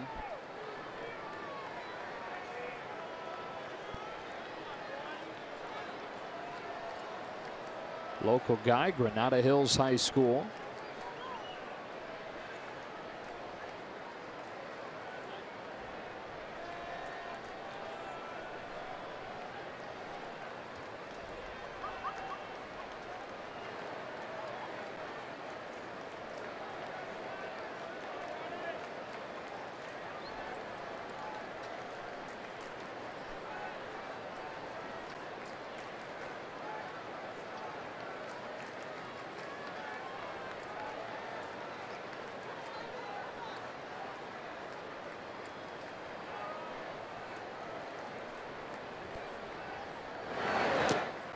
Strike one.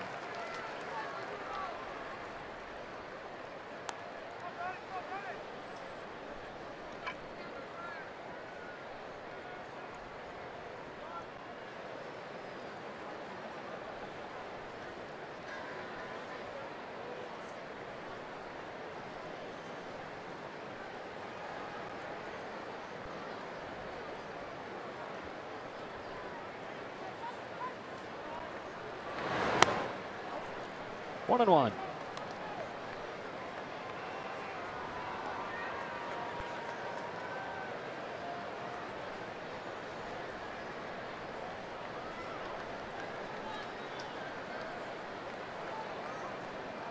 Luis looking to strand that runner right here.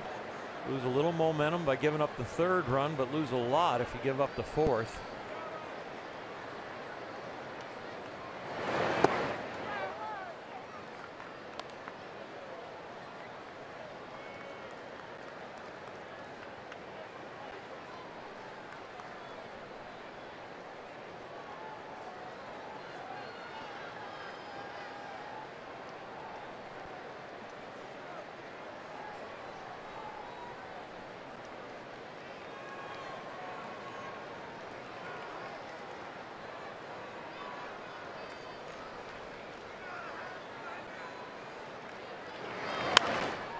Braun pops it up. Chase Utley in foul ground at first. Makes the catch. Not an easy play for a guy who doesn't play there at first base a whole lot. Used to catching pop-ups over in that area, but with usually getting an angle coming from second base. Around in a shift right here, doesn't get any help from Austin Barnes, and TK Hernandez in right was shifted around also. Braun pretty much a pull hitter. The only benefit Chase had is he got a bigger glove now. Which he's been carrying with him the last few years. Runner at second with two gone, and Travis Shaw comes up.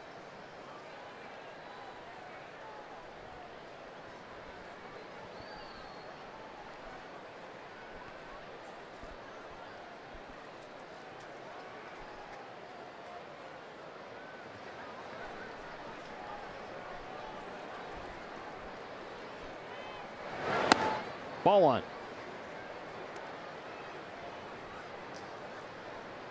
Shaw played his college ball at Kent State. How were the Golden Flashes when we were at Bowling Green? I don't want to just inject myself into the broadcast right here, but it's my only no-hitter. How about that? I didn't know that when I asked that, I promise. Yeah, first game of a doubleheader.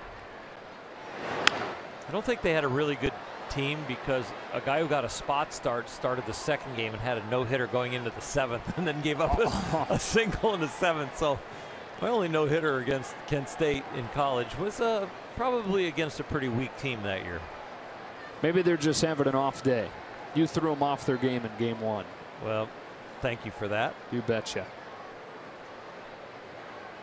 Really good program now. Had a College World Series trip a few years back.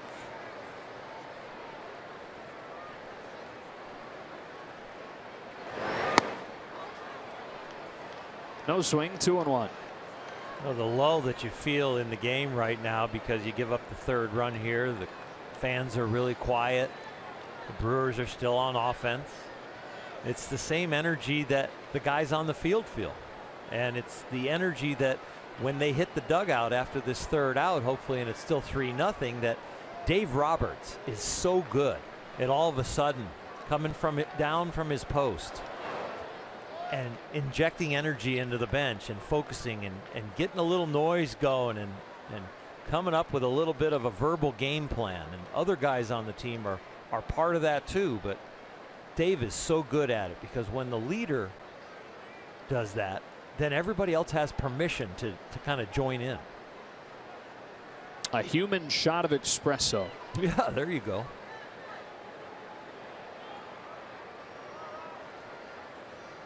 Avilan lets the 2-1 fly, and Shaw pops it straight back.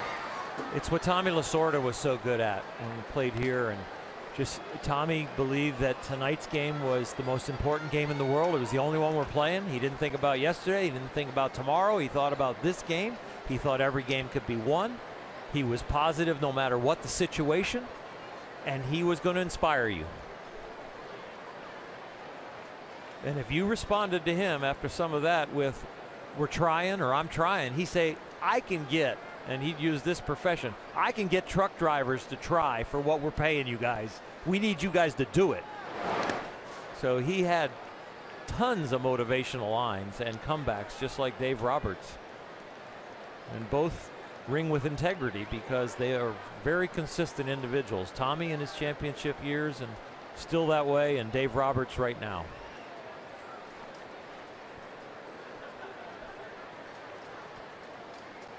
Bit of a bumpy eighth for Luis Avilan, who's been so good in the second half. Perez singled. Walker doubled him home. And now 3-2 to Travis Shaw.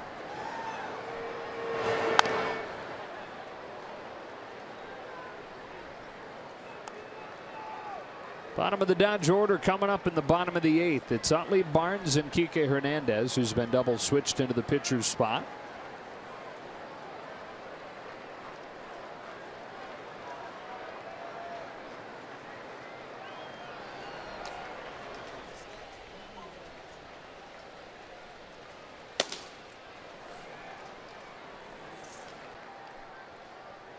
Gonzalez already used, so Farmer and Forsythe available off Dave Roberts' bench. On another payoff pitch, Shaw takes ball 4.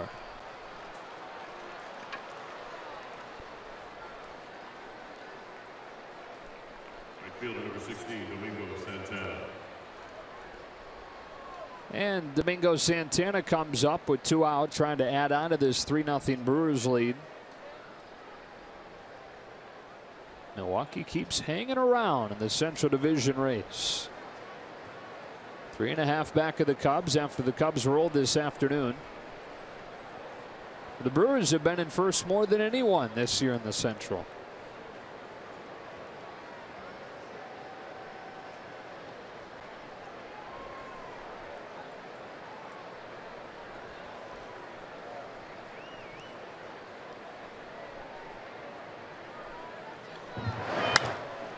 Ground ball to second that Barnes fields and feeds Seager to finish the inning.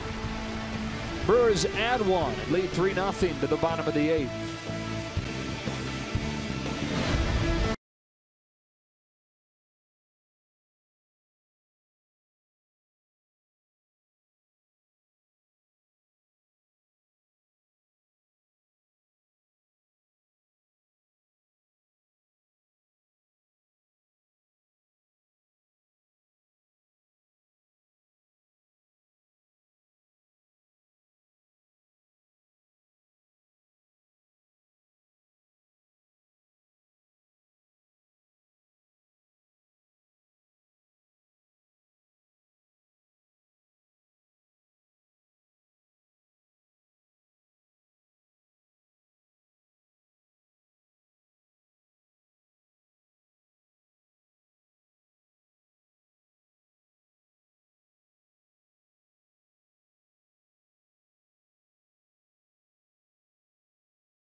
Dodgers baseball on Sportsnet LA is brought to you by BMW. See a Southern California BMW Center today for exceptional offers or visit SoCalBMW.com. Dodgers trailing 3-0 on this Players Weekend to the bottom of the 8th inning. Some defensive changes for you. Keon Broxton, after pinch hitting, stays in and plays center. That moves Hernan Perez to right. And Eric Sogard, the nerd, is coming at second. Anthony Swarzak replacing Zach Davies. Anthony on 3 days rest, has thrown the ball well throughout the year. You see with that 2.31 ERA, and he's going to feature a fastball and a slider, especially to lefties. And it's about a 50-50 divide, so you really not know what's coming. Got to pick on what you think you can hit. Over at the deadline from the White Sox. Veteran has been really good for Milwaukee. The closer Knebel awaits, the only all-star on this Brewers team. So the Dodgers trying to make hay here in the 8th.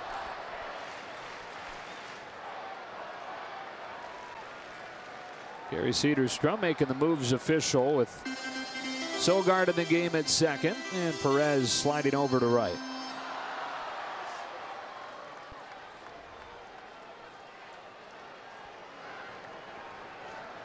So here we go at the 8th. Chase Utley taking strike one.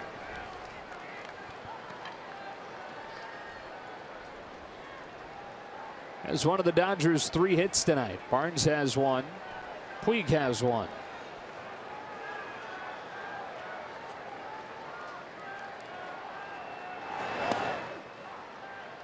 Oh, and 2. One of the things Zach Davies did really well was not give anything free. He's been somebody who's issued some walks at times this year, but against the offense that draws more of them than anybody, none over the 7 shutout innings.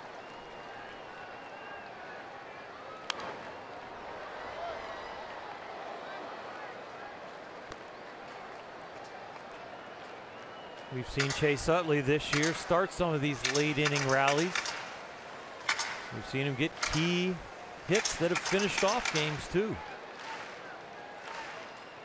Seems like you could pick anybody in the lineup and say that about him with this team and all the wins they've had.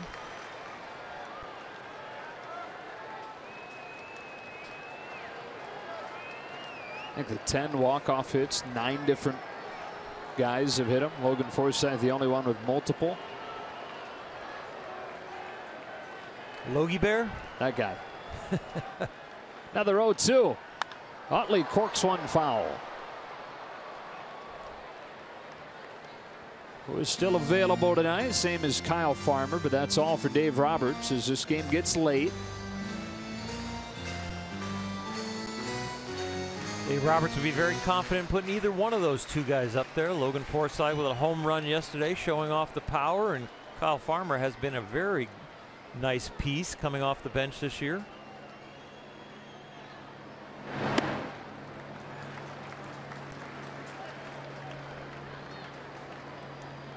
That'll just tell you that they're not about to pinch hit, but Logan is kind of moving around just in case.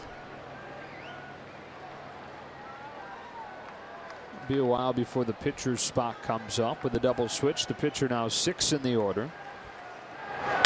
Utley grounds one up the middle. It'll sneak through for a leadoff single, as he's done so many times this season. Trying to spark the Dodgers in the 8th, down 3-0. Not how you draw it up if you're Chase, but the Silver Fox sneaks one up the middle.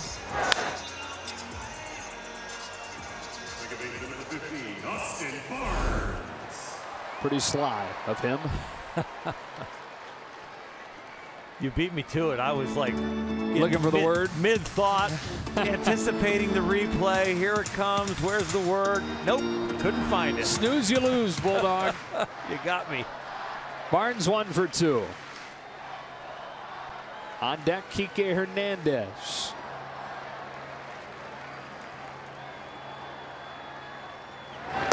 Strike.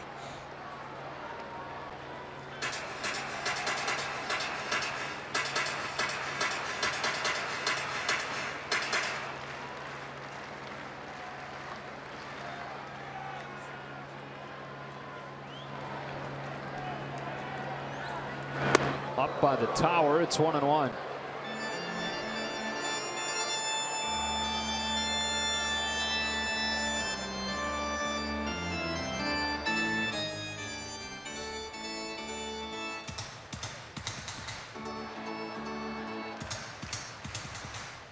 All the sunflower seeds. Swarzak to Barnes with a 1-1 pitch. A little bit outside, and he's ahead.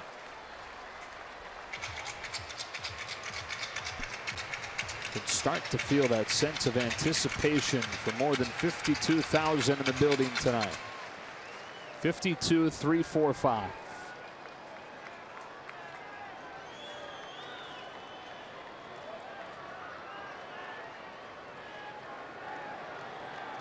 On a 2-1, Barnes looks at a strike, 2-2. Seemed like a similar location to the previous pitch, which was called a ball. Well, this is just the last pitch, and the pitch cast has got it well outside. Cederstrom behind the plate did not.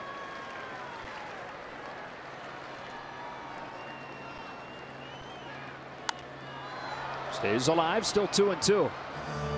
Reaction to every pitch here in the ballpark. The energy is starting to increase. If Austin Barnes reaches, they're going to be close to being on their feet. There's no better environment in baseball right now.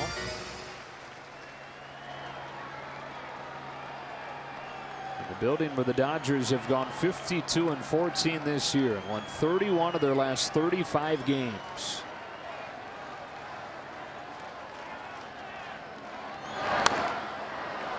That 31-4 stretch for the Dodgers right now is the best 35-game stretch at home for any team since 1977. Both the Royals and the Phillies had a 31-4 stretch in 1977. Dave Roberts was a toddler. Yep.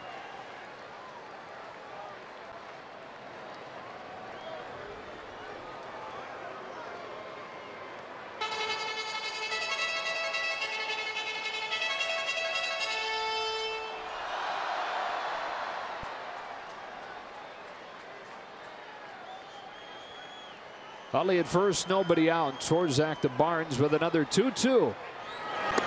Up and in, full count. Austin in the back of his mind has those sliders that seem slightly wide. 2 strikes in protection mode, but extra special attention to the outer part of the plate, I'm sure.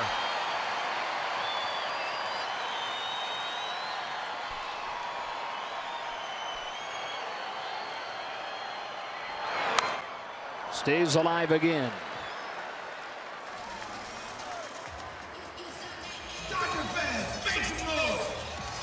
He's forced Swarzak to throw 8 pitches. This next one will be the 9th.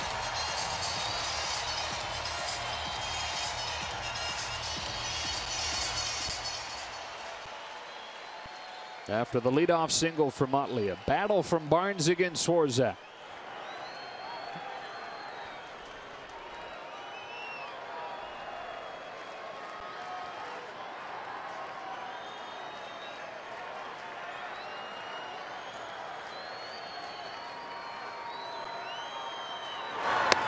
Strike 3 call.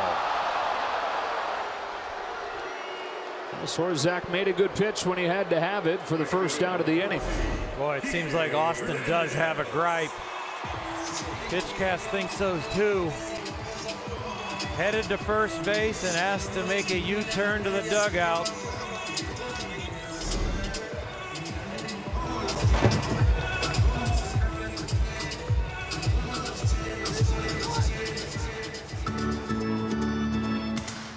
One away for Hernandez. It was an out, but it was a long at bat. You might have a residual effect in this inning with the rest of these hitters. The closer, Knebel, and Josh Hader both loosening. That's a ball.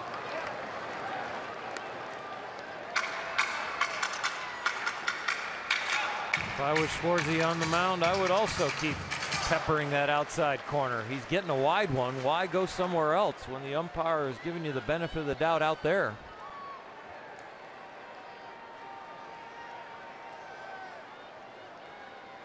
That's where the target is set. That's where he goes and gets strike one.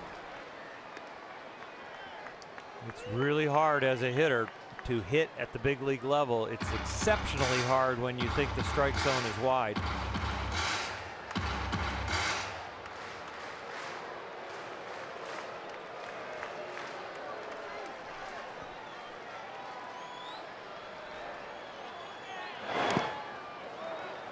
Two balls and one strike. The eyes of the Silver Fox look very sly, using your term down there, glancing in, looking for the signs. Close enough to the base with his lead that he can look in and not watch the pitcher, but his peripheral vision would pick up a pick-off attempt. And also just wanting to know what's possibly coming. Short lead, glance in, pick up the sign. Not even extending it, down by 3. 2-2. You're right. Continues to attack that outside corner. And Hernandez, knowing that he's got to try and protect it, has no choice but to fish. You got to hope he goes out there and makes a mistake, or you make an adjustment. The fact that your eyes tell you to lay off, but you know it's been called a strike. Very hard. Full count. It's a heck of a take. Well, your heart's kind of in your throat when all of a sudden the ball goes by. You decide that is a ball, and you wait for the call, and you hope you don't hear strike.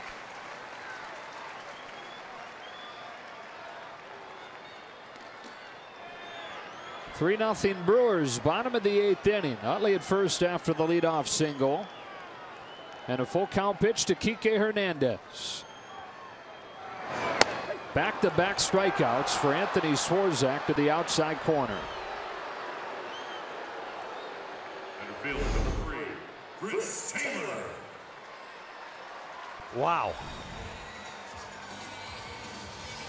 Either pitch cast is off or Gary Cederstrom is off, but it's a hard corner right now for the Dodgers.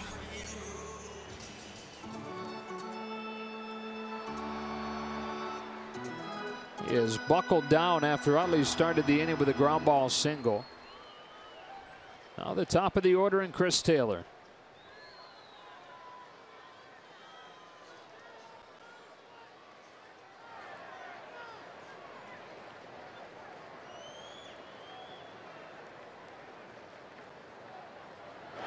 Ball one. Taylor can find a way to get on. That would get Corey Seager up, representing the tying run.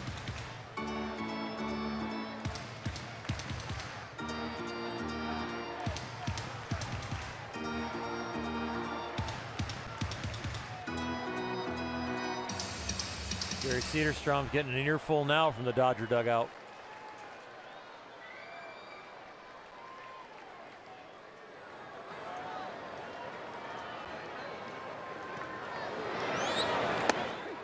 Think they've had time to go back and check it on video yet and not like what they saw? I think they definitely have had time, and I think they've had 2 hitters come back and say, my eyes tell me those balls are away.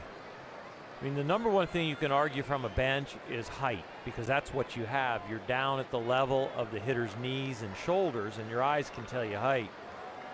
But width is very hard until the hitter comes back, or you get to the video and then you come back out on the bench, and that's when you watch players get ejected, is when they've gone back to the video. Now they come back during the next hitter, and that's when they start yelling. So then all of a sudden there could be an explosion.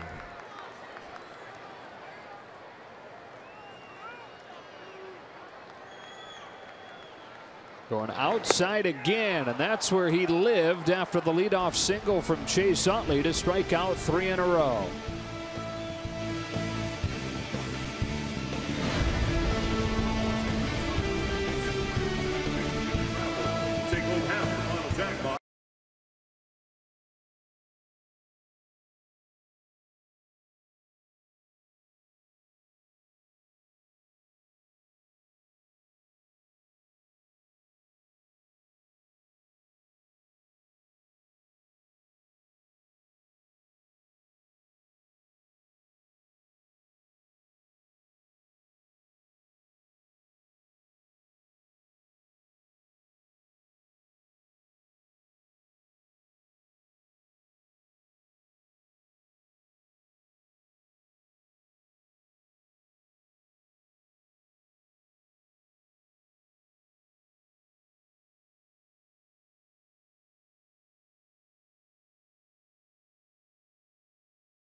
for Access Sportsnet Dodgers, presented by your Southern California Nissan dealers. Blackjack and the guys will have you covered in studio. I'll have all the interviews. I'll find out how Yasiel Puig's doing too after that crazy catch, guys. All right, Kelly, let's see if you're talking about a Dodger comeback win. They trail 3-0 right now as Luis Avilan continues his night, having allowed his first run in a month and a half last inning.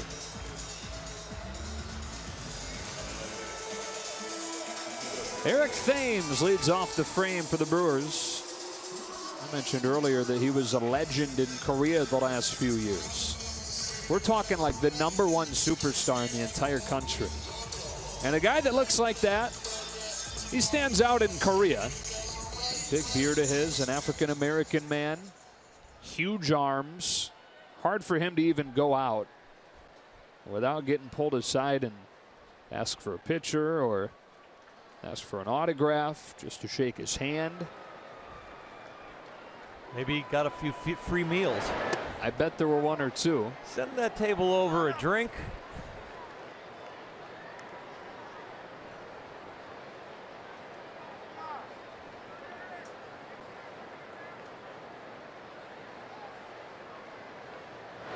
There was one night he was out on a romantic date and they finished dinner, which probably was paid for by somebody who saw them, and they stepped out on the sidewalk and he was giving her a kiss goodnight. And while he's giving her a kiss, somebody runs up and smacks him on the shoulder and said, "Hey, can I get a picture?" There's nothing sacred. That's what they wanted, though, from the man that they nicknamed God. Really? Yeah. Wow. Some serious baseball fans over there, or writers. He hit .350 with 124 home runs in his 3 years. It was after he bounced around the majors, Toronto and Seattle for a few years, and then all of 2013 in the minors. He said, heck with it, I'm going to Korea. 3 seasons there. And then signed the 3-year contract with the Brewers this offseason at 30 years old. This is really his first chance of being an everyday player. Avilan strikes him out, 1 gone in the 9th.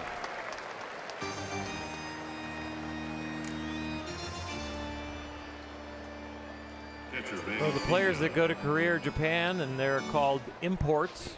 And in Japan, you're allowed 4 on every team in the Japanese organizations, and these guys can make a very nice living. And over here, major league minimum around $500,000, and the imports that do really well over there can make somewhere between $1 million to $3 million a year after establishing themselves. And over here, they might be just kind of borderline big league players, but over there, they're stars. And some guys make that choice. Then they give up their dream of playing in Major League Baseball, and they say, you know what, there's a nice opportunity over there in the Far East, and I'm going to take that opportunity and try and support my family for a long, long time by having 4, 5, 6, 7, 8 good years over there. Manny Pena, the hitter. 1 ball and 1 strike, and Thames was prepared to continue playing there. They got fairly deep into the offseason, and he still hadn't heard from anyone, and so he said, figured his time, if you hit .350 over 3 years and hit 124 home runs, earn the nickname God, and still nobody wants you, well, then you're probably not going to be wanted. So he thought he'd just keep playing in Korea, but then the Brewers called, and suddenly he was a big leaguer again. 1-2. It was a nice relationship between Japanese baseball and Korean baseball, as far as, the U.S. gets a chance, the MLB gets a chance to kind of pluck some of the stars that want to come here over, and then they can supplement back to the leagues with some of these players that can do really well over there and establish themselves over there. So the Kenta Maedas and the Yu Darvishes that come and join the Dodgers and deplete their league, well, the league over there gets replenished by some of these players.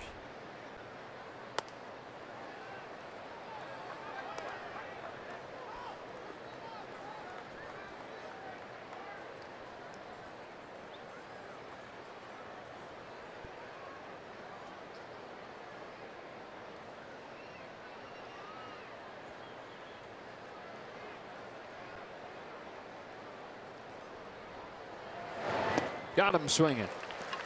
2 out on a pair of strikeouts. A nice response to last inning by Avi, giving up the run, but here he comes back with a couple of punch outs from this patented little changeup it looked like, but it might have been a slider that went straight down. Kind of fooled me. Had you out in front? It definitely had me out in front as far as calling what pitch it was, but when I saw the dot on the pitch coming in, all of a sudden I would call it more of a slider than a changeup. Which you don't often see him throw to right-handed hitters. No, I would be surprised. I'd go back, maybe take a look later and see if I get it right in the future. But that was the changeup right there, and there was no dot on that pitch right there, and it faded away from the righty. That other one didn't look like a changeup in review. The hitter's Arcia, who has a 2-run homer tonight.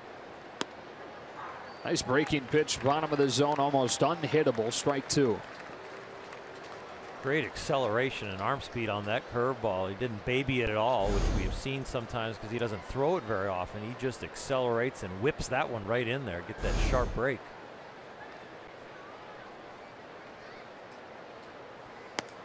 Ball 1.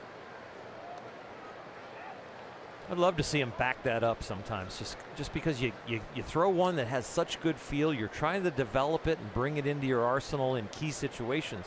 You throw one good one, try and throw another good one to really get that memory of how to do it.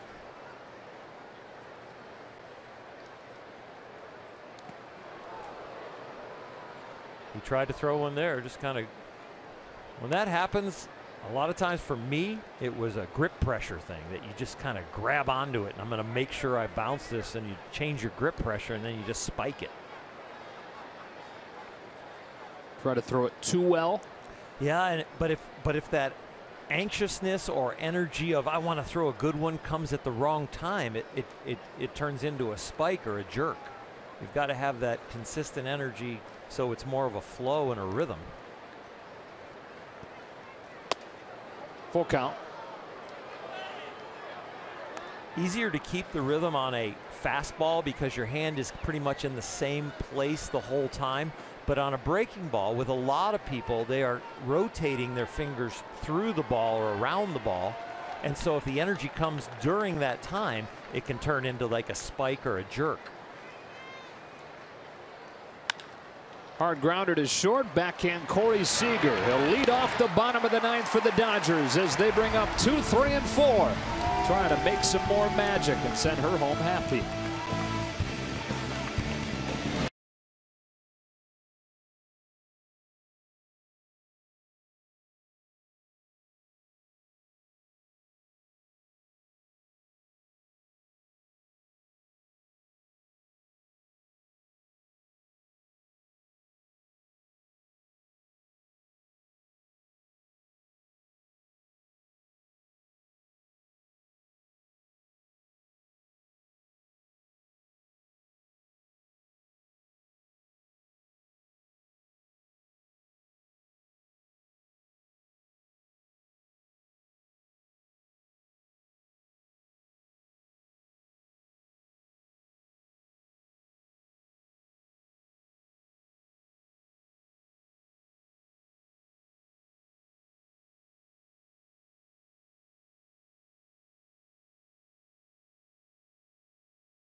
Inning. Not allowed a run since July 19th. Just a basic 2-pitch pitcher that's dominant. Average fastball at 97 miles an hour, a curveball at 80. So right there, just 2 pitches, 17-mile-an-hour differential. And boy, he has been very good this year, but the Dodgers still have a chance. He's 27 out of 32 in save opportunities.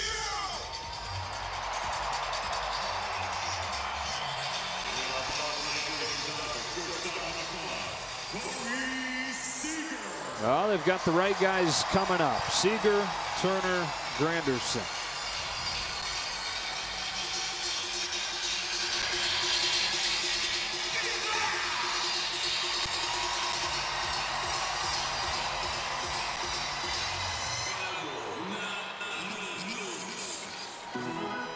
Much of the crowd is hung around. The new expectation around here is that they find a way in this situation. Strike one on Seager. Last chance perhaps for Seager to extend his 13-game hitting streak. A strikeout, a flyout, and a ground out.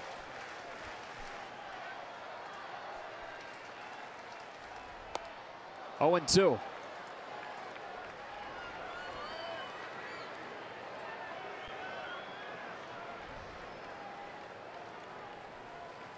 Wanted to hold up on that swing, but couldn't. Just glad he is healthy. It is not easy on your wrists. Going for the full swing and then trying to disengage halfway through and then continuing on. You got some muscles swinging and other muscles trying to slow the bat down. Not real good for the connective tissue.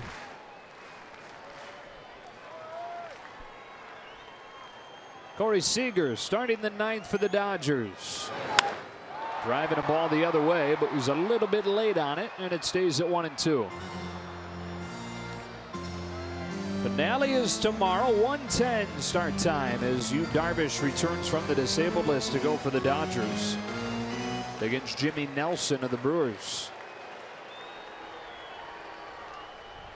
3 games, 3 solid starting pitchers the Dodgers see.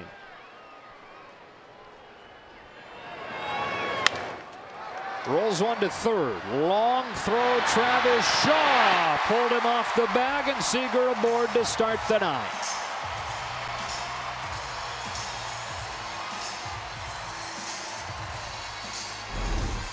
When the ball is caught at third base, Corey's out. When the ball is thrown from third base, Corey's out. But the ball is offline. Corey's safe. It's a start.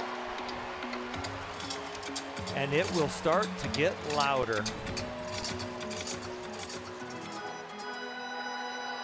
And by the way, Corey Seager has extended the hitting streak to 14.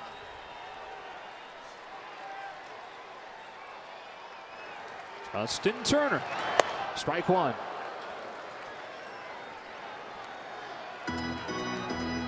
Why swing at the first pitch? You're down by 3 because you wait around with somebody who has a 98-mile-an-hour fastball, an all-star year, and wait for the breaking ball? No.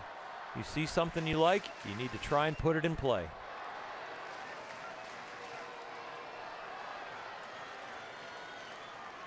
Coming inside with the 0-1 pitch. Got on his hands, fouled it off, 0-2. They actually have ruled Seager's ball an error. So E5 on the throw. I mean, barring extra innings, the hitting streak would end at 13. He's not one bit concerned about that.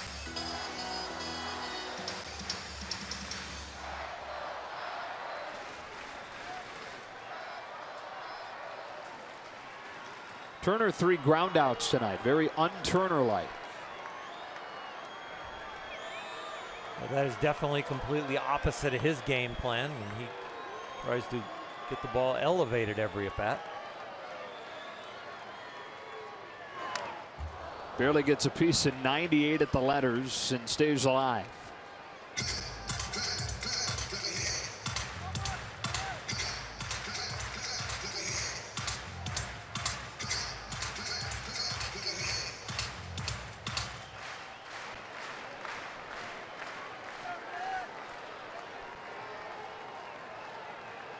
Teammates on the All-Star team. Knebel against Turner. Another 0-2. Fastball got it. 100 this time, 1 out. Left fielder number 6. Bird Dog reached back for a little extra and got it. You see Justin trying to hold up, but again, just like Corey Seager, that is a dangerous check swing. 33-ounce bat that's going through there, and you're trying to stop it. Granderson now. Hit one on the screws his last time, but right at the right fielder Santana. Ball 1. Got the nickname Bird Dog, by the way, from his college coach, who said he would always do whatever he asked of him and do it with a smile on his face.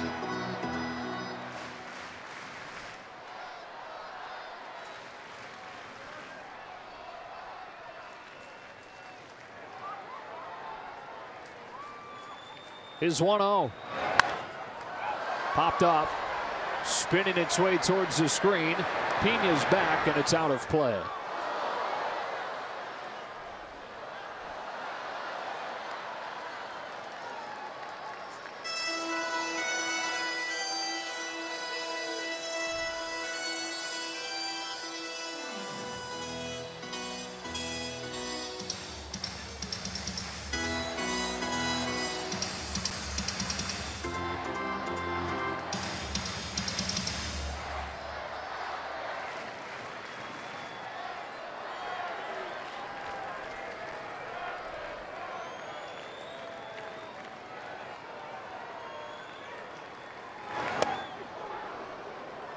One ball and 2 strikes.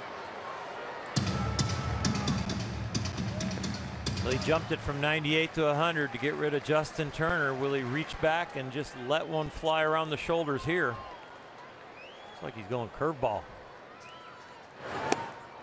Granderson able to lay off 2-2.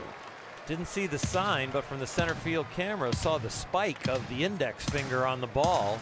Let me know what that pitch was.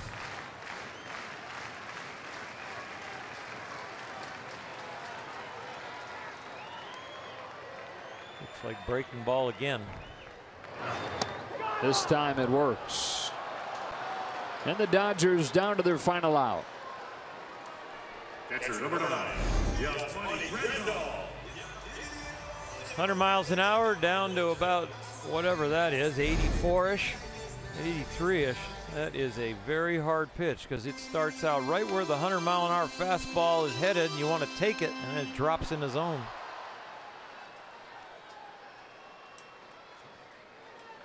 Last chance for Grandal to extend his 8-game hitting streak. Seager will take second, uncontested.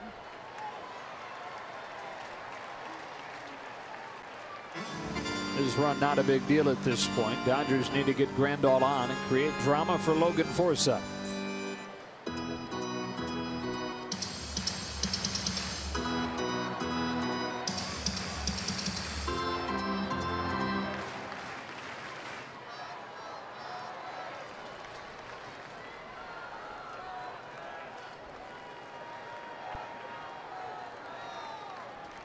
Knebel's 1-0 is low for ball 2.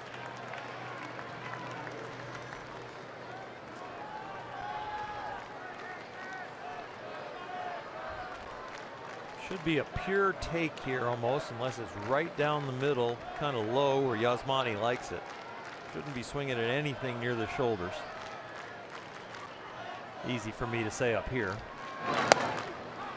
Was a take because that was pretty much down the middle. 2-1. He's definitely taken all the way right there. That was a sweet spot for any hitter.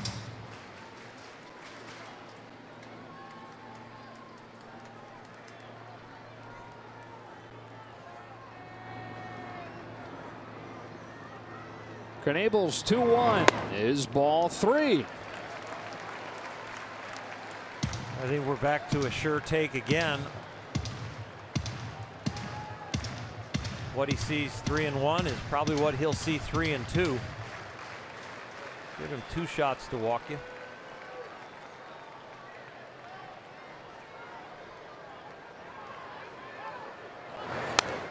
Fouled it back, and they're down to their final strike. Got one he could handle.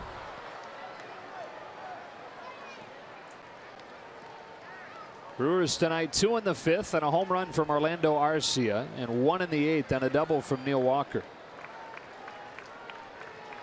Dodgers in danger of getting shut out at home for only the 3rd time this year. 7 innings from Davies, 2 innings from the bullpen. Swarzak handled the 8th. It's been Knebel for the 9th.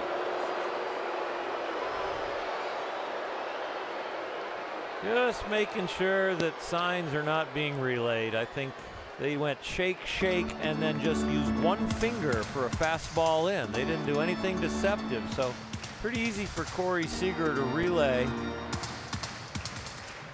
if that was going on. Can Grandal keep it alive? Here's a 3-2. Hard ground ball at first. Thames has it, and this game is over. For the first time since late June, the Dodgers shut out at home, and the Brewers take game 2 3-0. They've spoiled us. It doesn't happen very often, but it happened tonight. They'll come back and try and win the series tomorrow. Lexus player of the game is Zach Davies. 7 shutout innings and now 13 shutout innings in 2 starts against the Dodgers this year. Dodgers fall to 91-37, only their 5th home loss out of their last 36 games here. But they'll try and get back in the saddle tomorrow and keep their unbeaten series streak rolling to 24. For Oral Hershiser, Kelly Tennant, and the rest of our crew, Joe Davis saying so long from Dodger Stadium. Access Sportsnet brought to you by your Southern California Nissan dealers starts now.